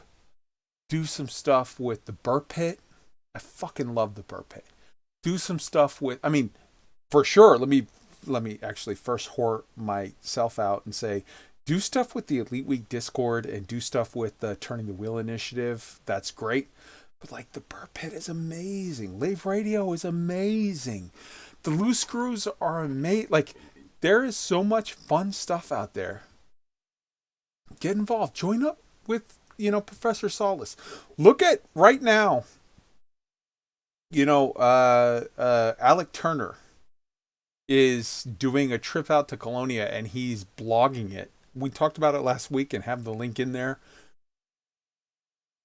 Every week he's got a cool new story of his thing. Like that is a cool thing to do, of just saying like, I'm going to make my own fun. Like, I love Alec. Alec is a much better person than me, because like sometimes I get a little salty or a little whatever, but like Alec is just the sweetest. He's a sweetie. He is like just such a good person of like, oh, this didn't happen. You're going to have a year delay. You're going to have whatever. Like, you could tell Alec Turner, oh, we're going to delay stuff for 10 years. He'd be like, okay, I'll make my own fun. It's okay. Like, he's such a good guy. Look at the stuff that he's doing and the stories that he's making. His stuff combines multiple things that I talked about earlier. Number one, like, go out and explore general exploration. And number two, be artsy fartsy and make a thing. He's making his weird, cool blogs of like his adventures and, you know, things that he gets involved in and little mishaps and whatever. I see Chig in the chat. I fucking love you, Chig. You're a good fucking dude. And I love Jay and Trax. Jay and Trax kind of shit on me indirectly in the last, 2 weeks ago in the whatever, where they were like, whatever. But like, I dig it because he's not doing it as a shitty human. He's doing it as like, that's how he honestly feels. And I respect that. Like, he's not doing it from a standpoint of like shittiness. He's doing it like he just defends Frontier. He loves Frontier. And I love that about him. He's a good fucking dude. Like, whatever. I think Chick kind of feels more along my lines of like, oof.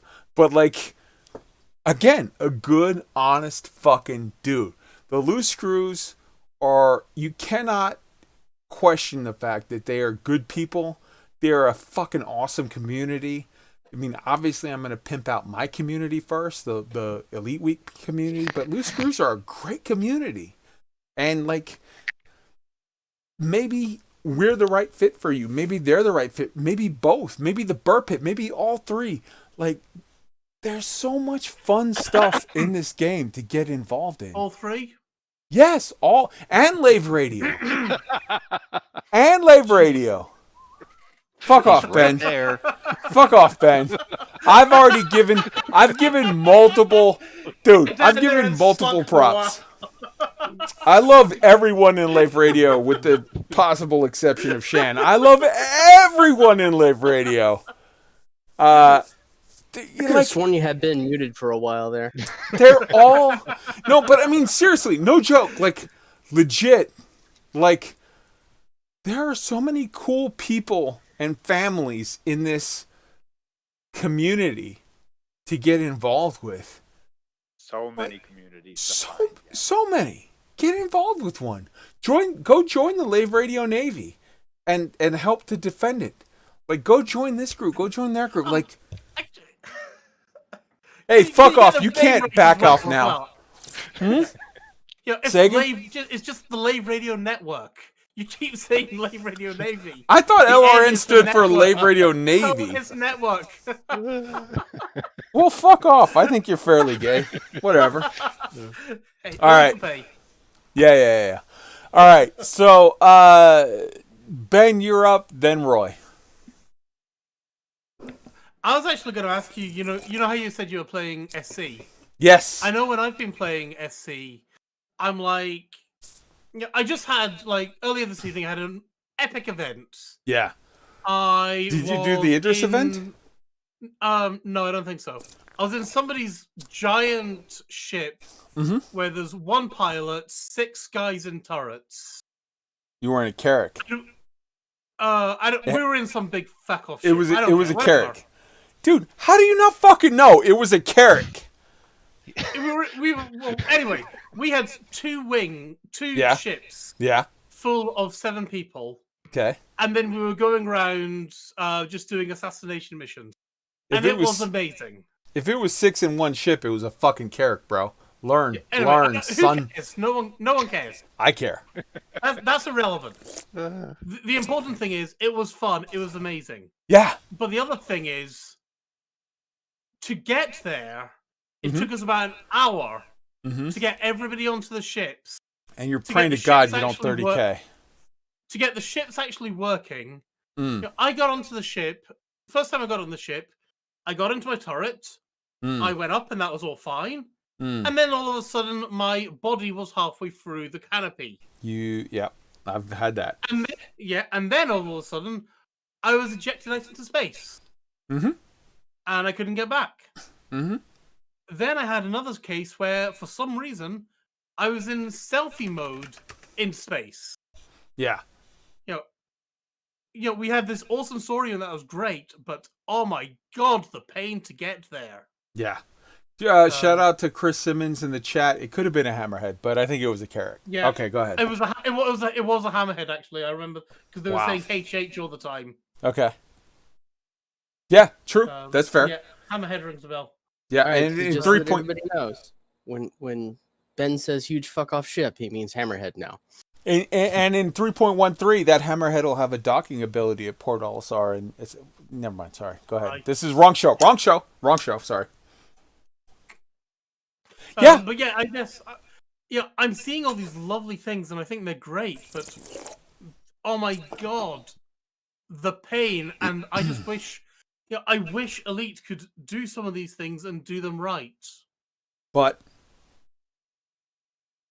fuck off, Ben. Say the but. If you don't say it, I will. You go for the butt, Kai. I know. All right. I know you like that. I go for the butt. I don't give a shit. You're talking to a Marine, son. So here's the deal. Star Citizen is better than Elite in so many ways. However, Elite is way better than Star Citizen in so many ways. Each one has what the other one doesn't. And what Elite has that Star Citizen doesn't is fucking stable servers. Jesus Christ. I love Elite. I love Star Citizen. But the more that I play, you're right. Star Citizen has a absolutely, at best, 40 to 60% flight model compared to Elite right now. They claim that better stuff is coming. No. No. You're wrong. You're wrong. No. You're sorry, but you're wrong. It could. Yeah, I've only flown 2 ships. I've flown the Drake. Nope. Black and the Origin 300i. First off, you don't even know what it is. It's a Cuddy. It's a Cuddy, son. It's a Cuddy Black. That's the first ship that I bought with credits in game. It's a Cuddy Black. But okay, look. I should chuck the rock into. Here's the thing that I love about playing Star Citizen. I get sad that Elite doesn't let me walk around in my ship. Star Citizen does. Yes, I get sad that Elite doesn't let me mine on with an SRV. Star Citizen does. I get sad that Elite doesn't let me mine in caves. Star Citizen does. I get sad that I only have one SRV. Star Citizen has like 8 different types. And there's, in 3.13, there's the Tonk coming in March. Yay! But here's the thing. Star Citizen has shit servers compared to Elite. Star Citizen has one system. Elite has billions. Star Citizen has no serious BGS or kind of like ability to like they both complement each other so well, because the things that I miss from Elite I get in Star Citizen. But if you were to put a gun to my head and say pick one, you only get one. Elite is my baby and always will be. Elite is my true love. Everything else is just the girl on the side, you know? And that is the truth. All right. Yep. I'm sorry I wandered to the side. I'm coming back to Roy. Roy, I'd like to pick up on a very interesting thread that Corey Stevenson in chat started. Fair. In the YouTube chat about basically just said, as a new player, where do I start? And I think this dovetails perfectly with what are you doing until Odyssey comes out? And just to say it, so many people in the chat have come out with all kinds of suggestions and things. Like it's a long answer, right? There's so many things, and it actually lines up pretty well with everything in the poll, except perhaps with the exception of playing another game. Any of those things in the poll are like something you could lose yourself in for months. And given that so many people joined through either the Epic free account or perhaps just hearing about Odyssey, the hype around Odyssey, and now they're here and Odyssey is delayed, and they might be thinking like, oh, was I just sold a bill of goods? Is like, am I going to be waiting now for something? Like, it could be a bit of disappointment on top of, or different from people that have been playing the game for a long time. And I would just point out that, like, in our chat, lots of suggestions about all kinds of, and you touched on a bunch of them in the last 15 minutes. There's all kinds of content creators. You can go back 4 years, in 5 years, 6 years in YouTube and podcast history, and lose yourself in all kinds of instructional, play along videos, or people saying, even if you just search on what should I do as a new player in Elite, you're going to come up with a very long list, from the likes of, you mentioned, the BUUR PITT, Down to Earth Astronomy, Exegis's cookie videos, the pilot ship review videos, all the podcasts that have been mentioned. Ours, not the oldest one, obviously, Lave Radio, Loose Screws.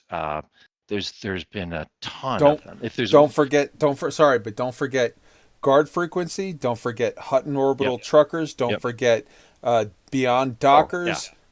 Sorry. Don't forget. Don't forget Flight Assist Off. List, because I'm gonna forget somebody and be embarrassed about it. Right. The show's over. It's just a tremendous list. But the point is, if you're a new player listening to us now on this podcast or YouTube, like, don't feel like you've just jumped into the game and because Odyssey's delayed, you're now out of luck. Like, there are literally hundreds and hundreds of things to do, game loops that will perhaps become the thing you're passionate about after you watch someone play it a few times. So please check out all these other content creators as well that can help you answer that question, because it is there is no shortage of things to do here. Absolutely. And just in case, I'm sorry, I'm a little drunk. I don't know if you said the two, like, my absolute two favorite, the two that I would take on a desert island, well, the three that I would take on a desert island.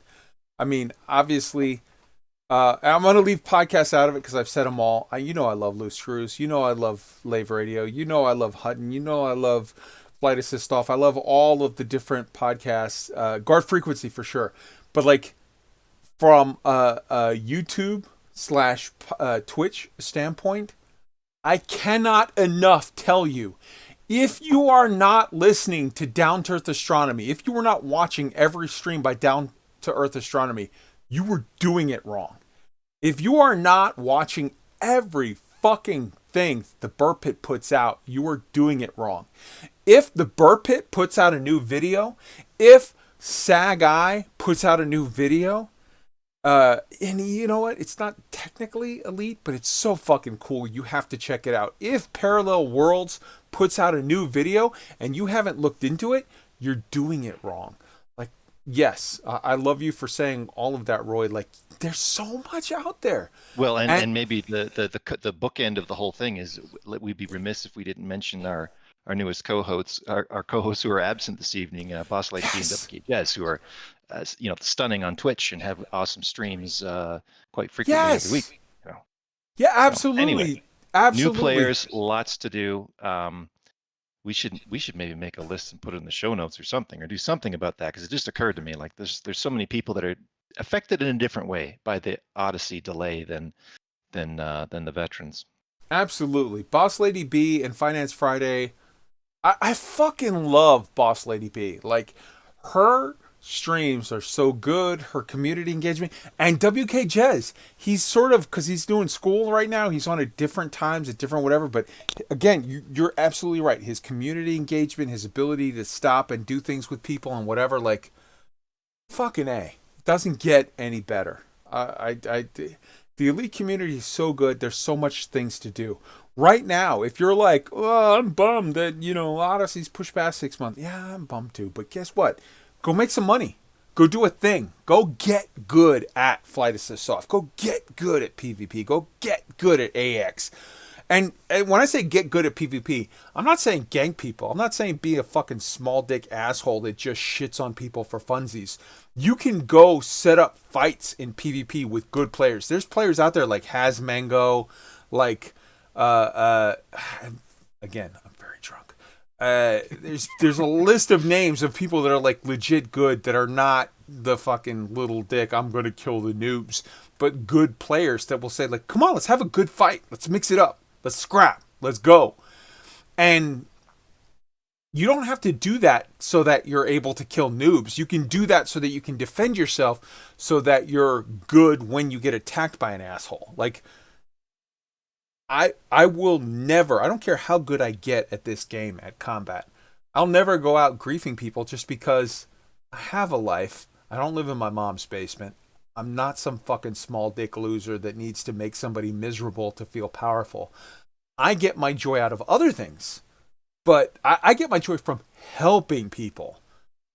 You know, System Hat Podcast. I gotta fucking check that. Oh, System Chat Podcast. I gotta get into that. All right, cool. I'm gonna check it out. I dig it. I just literally, Christian Werner, you said a thing in the chat. If that's a real podcast, I gotta check that out because I did not know about that one. Oh, dude, the Fatherhood News fucking group and Al Gareb. There are new podcasts out there. There's ElitaCast. Se habla español si se puede. There's shit out there for people in different languages. There's good stuff. Absolutely. Witch Space News every fucking Friday. That's the BUUR Pit. I do not ever miss Witch Space News on Fridays or Hello Dave on Mondays. Those are like required viewing. All right. Go ahead, Roy. You got something. I was going to say, I think Tweaked had with all of this, even all the things we've just mentioned, it can still seem overwhelming. I think Tweaked had a great sort of goal-oriented, short-term, medium thing that new players could try. Hop in, Tweaked. It's not even a short-term medium, really. I mean, I've been playing 3 years, and within the last probably 6 months, finished it up. But it's a place they can start. It's a place they can start that can keep going. And for but tell them what it is. While they're listening to all of these great podcasts, and we can't forget Sagittarius Eye. Oh, yeah. The best. The single best, period. Bar none. Better than us, by far. Engineering. This delay for Odyssey gives all these new players a chance to get out there and start working on the engineering grind so that their ships are ready, so that they have all their mats, so that they don't have to take time away from the Odyssey new stuff to do all the stuff that's available to us now. They can get all of that taken care of, wrapped up, tidied up, call it a day, and then enjoy all the fun Odyssey stuff. Yes. And fucking A, how my brain, how the fuck am I that drunk that I missed Galnet News Digest? Peter Wotherspoon and fucking Beetle Jude, Galnet News Digest. If you are hearing this, pause this podcast, pause this YouTube show later, whatever. Subscribe to Galnet News Digest. It's the single best. Like, Galnet News Digest and Sag-Eye are, like, to me, the highest of the high. And just below that is Lave Radio.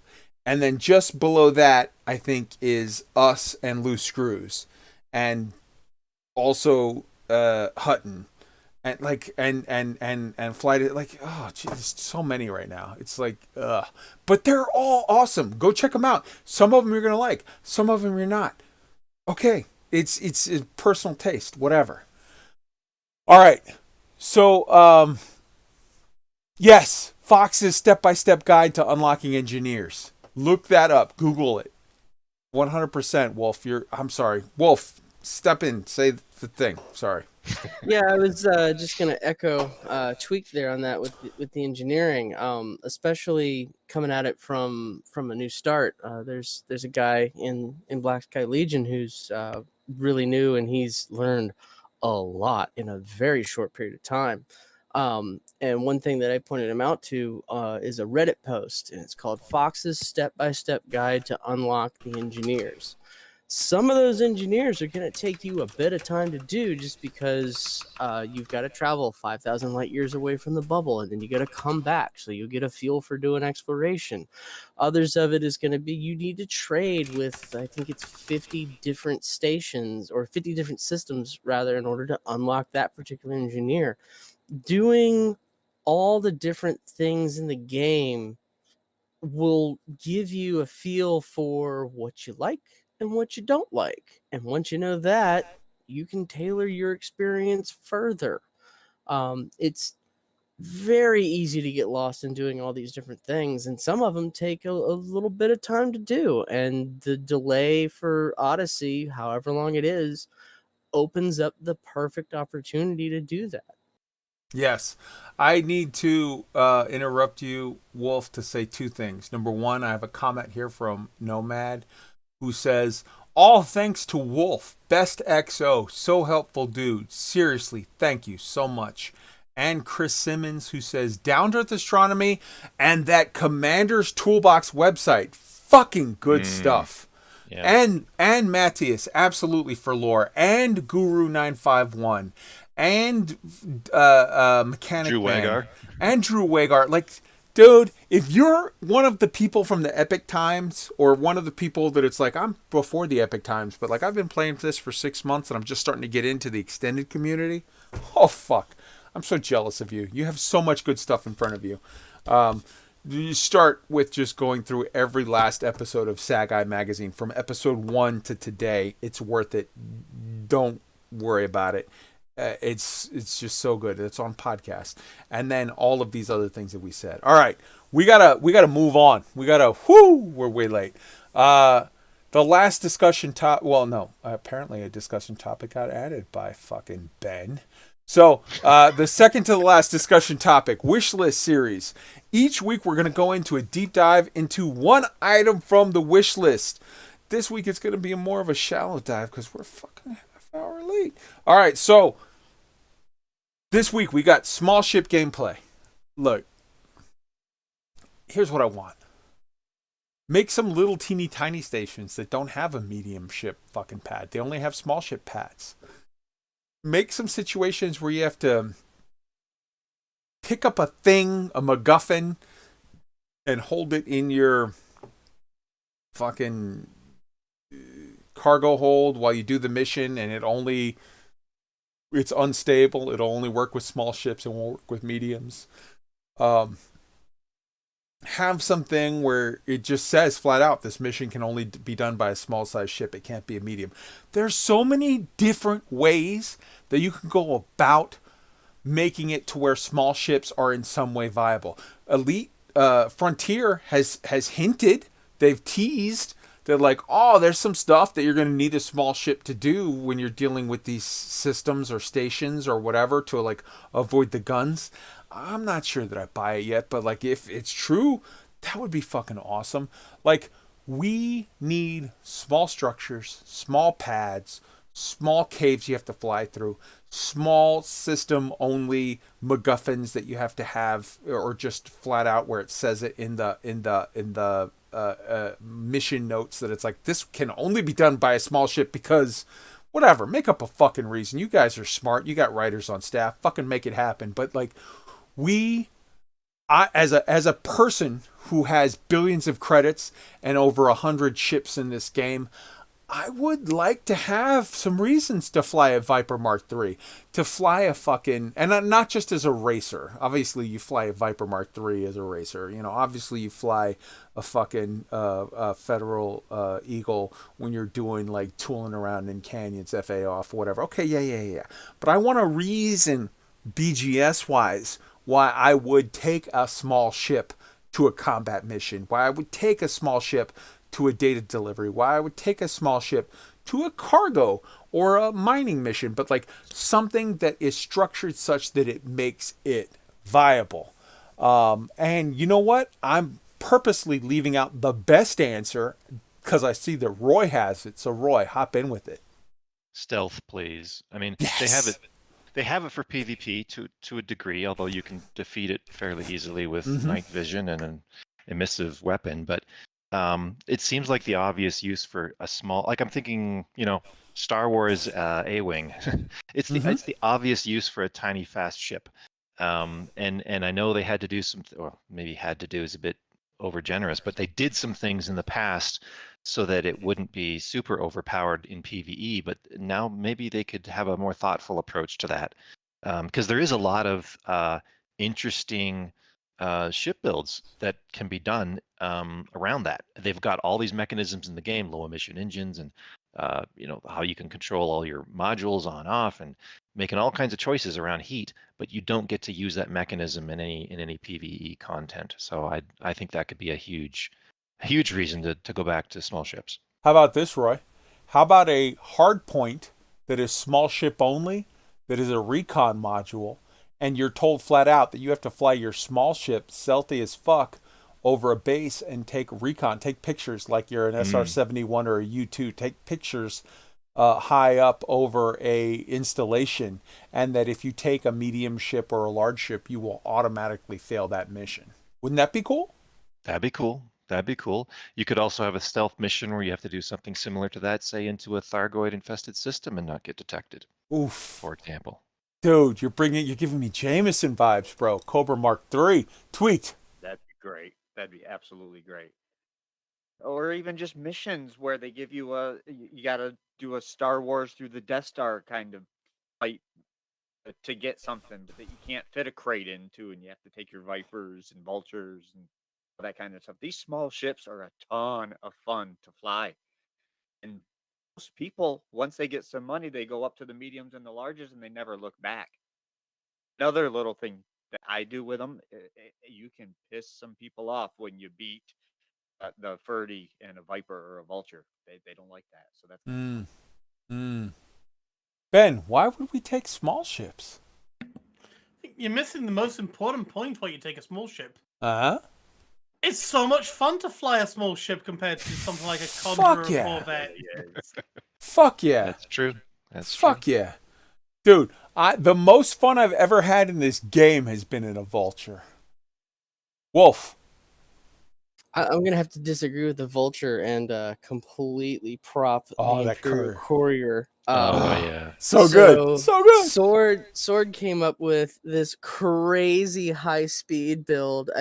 Mine does, I want to say, over 600 meters a second, just firewalling the throttle. I hit the boost button. It's just like, okay, it's over 800. I'm not paying attention because stars are streaming by the cockpit. Uh-huh. I mean, runs at like 880, I think. Yep. That thing is so much fun to fly, and I have gone out of my way to figure out just different ways to use it. I know he uses it to do combat against other ships. I mean, what more fun can you have? Is like, oh, it's a planetary landing. You can just scream on in there, and then for ha-has decide to let the auto dock happen, and because of how fast it is and the fact that there's gravity on a planet, it pogo sticks up and down off of the pad because the game can't figure out when it needs to put down the landing gear. Mm-hmm. Yes, absolutely. That is good shit. And yes, that the Courier is. So for me, if you want to fly around and have some fun, like really, really like fuck some shit up, dude, the Vulture. Oh. But if you want to fly around and just troll the fuck out of people and go, meep, meep, Road Runner, yeah, that Courier is the shit. Or the Viper Mark III. Blockade Runner. Oh my god, yes, absolutely. So good. So good. And Ben, we're gonna come back to you. Tell us what makes you happy. I have to admit, I know you're in love with the Vulture, but I am much more of an Eagle guy. Just give me that maneuverability, and I will run rings around your Vulture. But if I hit you with my Vulture, the only thing I will say about this is my experience with playing a Vulture is pre-engineering days.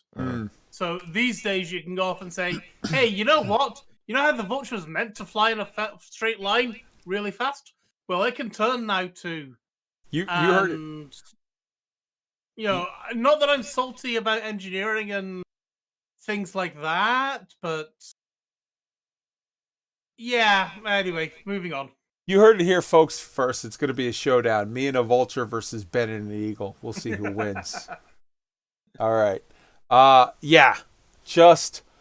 Yes. So that is our community question number 4, which was, wish list series, make small ships great again. Go too soon. I can't make a trope reference. Never mind. And then community question number 5 that was ruthlessly added by Ben without even fucking asking, which is get the devs This to would play be the game. CQ5. Hey Ben, could you go and ask that for me, please? Go ahead. Tell us. Go, Ben. So I gotta bring up the show notes now again, haven't I? No, you were going to make the point of telling the devs that they have to. Getting the devs to play get the devs to actually play the game for a few hours each week. Mm-hmm. Which is, I think, a comment that you went off and made over in the Live Radio server. Yeah, in private, yeah. But it was a situation of, well, in fairness, I think I made the comment that it was obvious in Gareth Hughes' answer. I think I could be wrong. Maybe he's fucking exactly right, and I'm just an asshole that's mishearing what he said. But I think when he says, "Yeah, there's no reason why you can't deploy an SLF and an SRV and then land and get out of your ship," it's like, I can tell you a reason. I think in that situation, it's a talky snafu. I think is what that is. Mm-hmm. Whether it's whoever did the write-up not writing what Gareth said right, maybe, or Gareth speaking and not thinking fully about his answers. Like, yeah, you can go and get your SRV down, you can get your SLF down. He's not stopping and thinking. You get your SLF down by ejecting it while you're 10,000 meters in the air, I think it is, and you get your SRV down by landing it. He's not caring about it. It's just like, you've got 3 of your mates in your ship. 2. Send out a couple of them. I thought you can get 3 in some, can't you? Well, no, but in the comment that he made, it was 2. Okay, one in an SLF, one in an SRV. Okay, so whatever. So, you get one person in an SLF. While you're flying down, you eject the close air support. Then you come in, you do your landing, you go in, and then you and your other mate jump into SRVs, or your mate jumps into an SRV and goes off and scoots around, taking out all the anti-aircraft turrets. And you go off and you start clearing out all the on-air thing, and then your buddy in the SRV, scoots up to you, jumps out, and then the 2 of you go in and daka while the close air support guy is just basically doing strafing runs, keeping the area clean, and keeping an eye on things for you. I don't think the SLF is going to be able to fight. I think you possibly a little bit over enthusiastic in the answer, maybe. But that's not the point. The point is, you gave an answer that tells me you don't know how the fucking game works, and your response, Ben, was we should have the devs play the game enough that they would know stuff like this, right? That's what you said, but yes. Okay. I agree with you.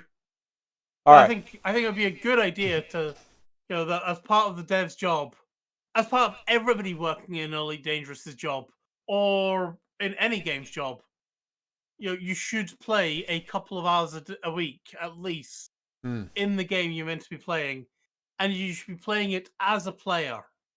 Fair.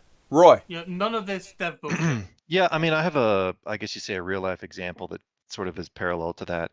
I worked in a lot of factories where when new engineers were hired, part of getting, and these were engineers who were going to support production operations.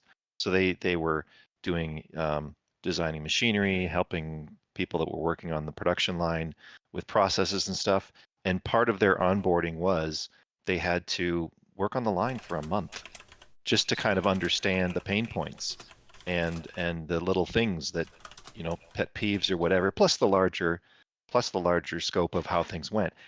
I could see that making a lot of sense just in general, and maybe they do this already and we don't know it, but I would certainly do it in a way where the devs aren't identified as such. They can just create a game persona and go join a Discord privately. and get in the game, right? Yeah. So get pestered otherwise. But it makes all the sense in the world to give them an orientation around that, and then them keep checking in and play at some frequency, because if they're, it can't just all come through the community management team or something. The devs need to have a visceral feel for some of they'll have a better product if they have a visceral feel of how some of this stuff works. 100%. You do it the way that Eve did it, where they had players they had devs. Their devs all played, and they were all in anonymous accounts. So it'll be, you know, Joe Smith. You don't know that he's a dev. All right. Let's see. Next up is Tweak, and then we're moving to the closeout. Go ahead.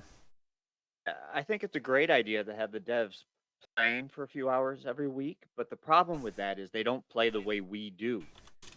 To fix that, you're not going to throw them into the public where you're going to get roasted if somebody knows who they are. Bring them up with us. Let us take them mat grinding, take them to the crystal shards, take them to their manufactured mats. Let us show them how we play the game for real. Let them suffer some of the pains that we all suffer every day. Mm-hmm. They can actually get a feel for what this game really is. 100%. I'll tell you this, just anecdotally, real quick. It was when Bruce was a new player and he was hanging out. We were hanging out in comms and just shooting the shit while he was doing stuff. And he was starting to level up his private account, not his dev account or CM account. And he was doing power play for the first time. And he was like, wait a second, what the fuck? I have to like click every 10 time, after every 10 for these merits? And I was like, yeah, I was telling you it was dumb. And he's like, oh, you're right. It's dumb. We need to do something with this. And it's like, yeah, you see it differently when it's you that when you play it and then go, wait, what? I have to refresh. I have to click every 10 times on these merits. I can't just fucking click once, take as many as I like and pay the fee. I have to, yeah, it hits close to home. All right. That closes out community question number 5. As always, community question number 6 is, what do you think about the show? What do you want added? What do you want taken out? What can we do better? What are we doing awesome? Whatever. To give us your feedback. Last week, we told you that there would be a contest winner from the YouTube comments. There were 40 YouTube comments on last week's episode. We're going to put Ben on the spot. Ben, pick a number between 1 and 40, and that is the winner. It'll be the one that is one higher up as I go through right now on the list, or if the one higher up is me, then I'll go one down. I'll go till I get to one that's not me, because I respond to people, so I'm not going to win this. And the winner will receive Expedition Artemis album code from Miguel Johnson. You'll get an online code for a very cool fucking album. The link is in the show note to Miguel Johnson, bandcamp.com, album Expedition Artemis. So pick a number between 1 and 40, Ben. 16. 1-6. Fuck it, I'm drunk. You got to pick a high number? Okay. So we got 1, 2, 3. 3 and 4 is 7. 7, 8. 8, 9. 9, 10. 10, 11. 12, 13. 14, 15, 16. 16. The winner of the album is Light Woven, who 6 days ago posted PD with those effects are awesome. Indicates new experimentals incoming before Odyssey? ? You are the winner, Light Woven. So I'm going to look for you to reach out to me on the Discord. So hit me up. And yeah, I will probably have you post another comment just so I can confirm. If it was somebody that I knew, then it would be easy, but I don't have any clue who Light Woven is per se, so I'm going to have them post another comment by the same name, and I'll tell them what to post, and then when they do, I'll be like, okay, I know it's you in the Discord. So hit me up on the Discord. You just won an album from Miguel Johnson. Yeah, so congrats. All right. Next up is State of the Game. Let's start with Roy. Not much new news. I think it's still a 6, but we're managing and finding ways to. I know I'm finding ways, as you've said with others, having ways to have fun with this, even if we haven't got all the questions answered we wanted. I'm very much loving the expedition of Mama Lou Screws. I've got a side project that's sort of parallel to that I'll be ready to talk about in a few weeks with some interesting stuff, I hope. So, yeah, Beautiful. That's what I'm working on. Beautiful. Wolf. I'm going to give it a 7.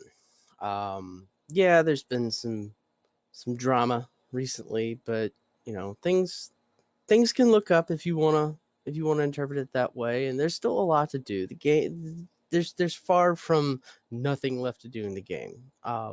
So I'm happy with the 7. All right, Ben. Scale of 1 to 10. State of the game. I'm just thinking. You can also say part of pass me- if you don't. Go ahead. Part of me wants to go with a 3 because I'm so salty about, oh my god, there's all these things I wish we could have. Mm-hmm. And I just don't think we're going to get them. Mm. But part of me wants to go with a 7 because what we've got I love, and what we've got when I'm in the mood to do it, I enjoy doing it, and that's not gone away. That's all beautiful, but now I'm going to ask you, Ben, pick a fucking number and let's move on with this. 69, because it's a great number. Beautiful. That works. Next up is me. We know and love. Last week I gave the number of a 6, and I said flat out, I'm going to keep dropping it until they give us real fucking answers to stuff. So you've heard me. I've not been salty. I've not been cunty. I've been fucking fairly, magnanimous, and I'm going to keep it that way for the show. But last week was a 6. This week they dropped to a 5. Next week they will drop to a 4. And the following week a 3. Etc., etc., until they give us some real fucking answers to our real fucking concerns. And the last state of the game goes to Tweaked. Yeah, I'm with you, Kai. Last week I think I said a 7. This week I'm down to a 6 because we have the third week with no answers and more troubling signs. We have in the game is working fairly well, and it's a great sandbox, a great game. They are constantly causing strife because they will not give us any straight answers, and that's hurting the state of the game for me. Having said that, I love you, Frontier, and I hope to God that next week you give us some answers, because then you'll jump up like a fucking rocket. Fingers crossed. All right, everybody, say goodnight. We're going to start with Roy. Fly casual and stay dangerous. Wolf. Ross 154 welcomes the Dark Wheel. Tweak. Thank you so much for spending a few hours with us tonight, everybody, and more good things on the horizon, I'm sure. Commander Ben Moss-WOODWARD, Edelweiss. Say goodnight to the beautiful people. Good night to the beautiful people. And that means that I get to close it out, and I'm going to say to everyone, this week was the penultimate episode of The Expanse, and that shit is fucking amazeballs. If you're not watching it, you're doing it wrong. You have 6 seasons to go back and enjoy. And you know what? I'm going to unmute Ben for a second here because he needs to come back on this. He deserves it. Hold on. All right, I've unmuted you, Ben. Go ahead. Say your thing on The Expanse. Go for it. Have you been watching Ty and That Guy? If you look in our Expanse channel on this Discord, every episode of Ty and That Guy is up, and this week's was amazing. I love Melba. So, what? Whoa! Hold on! Stop! One rule we have in this Discord and on this show, Ben. We can talk about anything up to last week's episode of the Expanse. No spoilers. Okay. Go for it. You're free. Sorry. What made me so excited about Ty and That Guy is Ty Franks, the fucking writer of The Expanse, the guy who wrote the RPG that Dan Abrams came and said, hey, you know what? I could make a story out of that. And did. Well, they did together. They did together, but... Yeah. And Wes Chatham, the guy who plays the best fucking character, he is the guy. He is Amos Person. He just lives that character. They're not wrapping up at the end of season 5. Mm-hmm. They're going back and they're doing seasons 1, 2, 3, 4. They're doing all that shit. They're bringing in their mates. They're talking nerdy shit. And oh my god, that is so exciting. Absolutely. And then what they talked about, how they have a role-playing group that they're actually doing D&D together. That. Fucking A. Yes. Huge anyone props. Who says Wes Chatham is a nerd, he's just gonna come over there and kick your fucking ass. He Yes. is like, he is such a guy. So, guys, that's why I had already muted everybody because I had said my goodnight. And then when I said my thing, I could hear fucking Ben was having a conniption fit. Like, you didn't let me talk about The Expanse. So I unmuted him so he could say his thing about The Expanse. All right. We love you guys. Good night. We're out. Peace, bitches.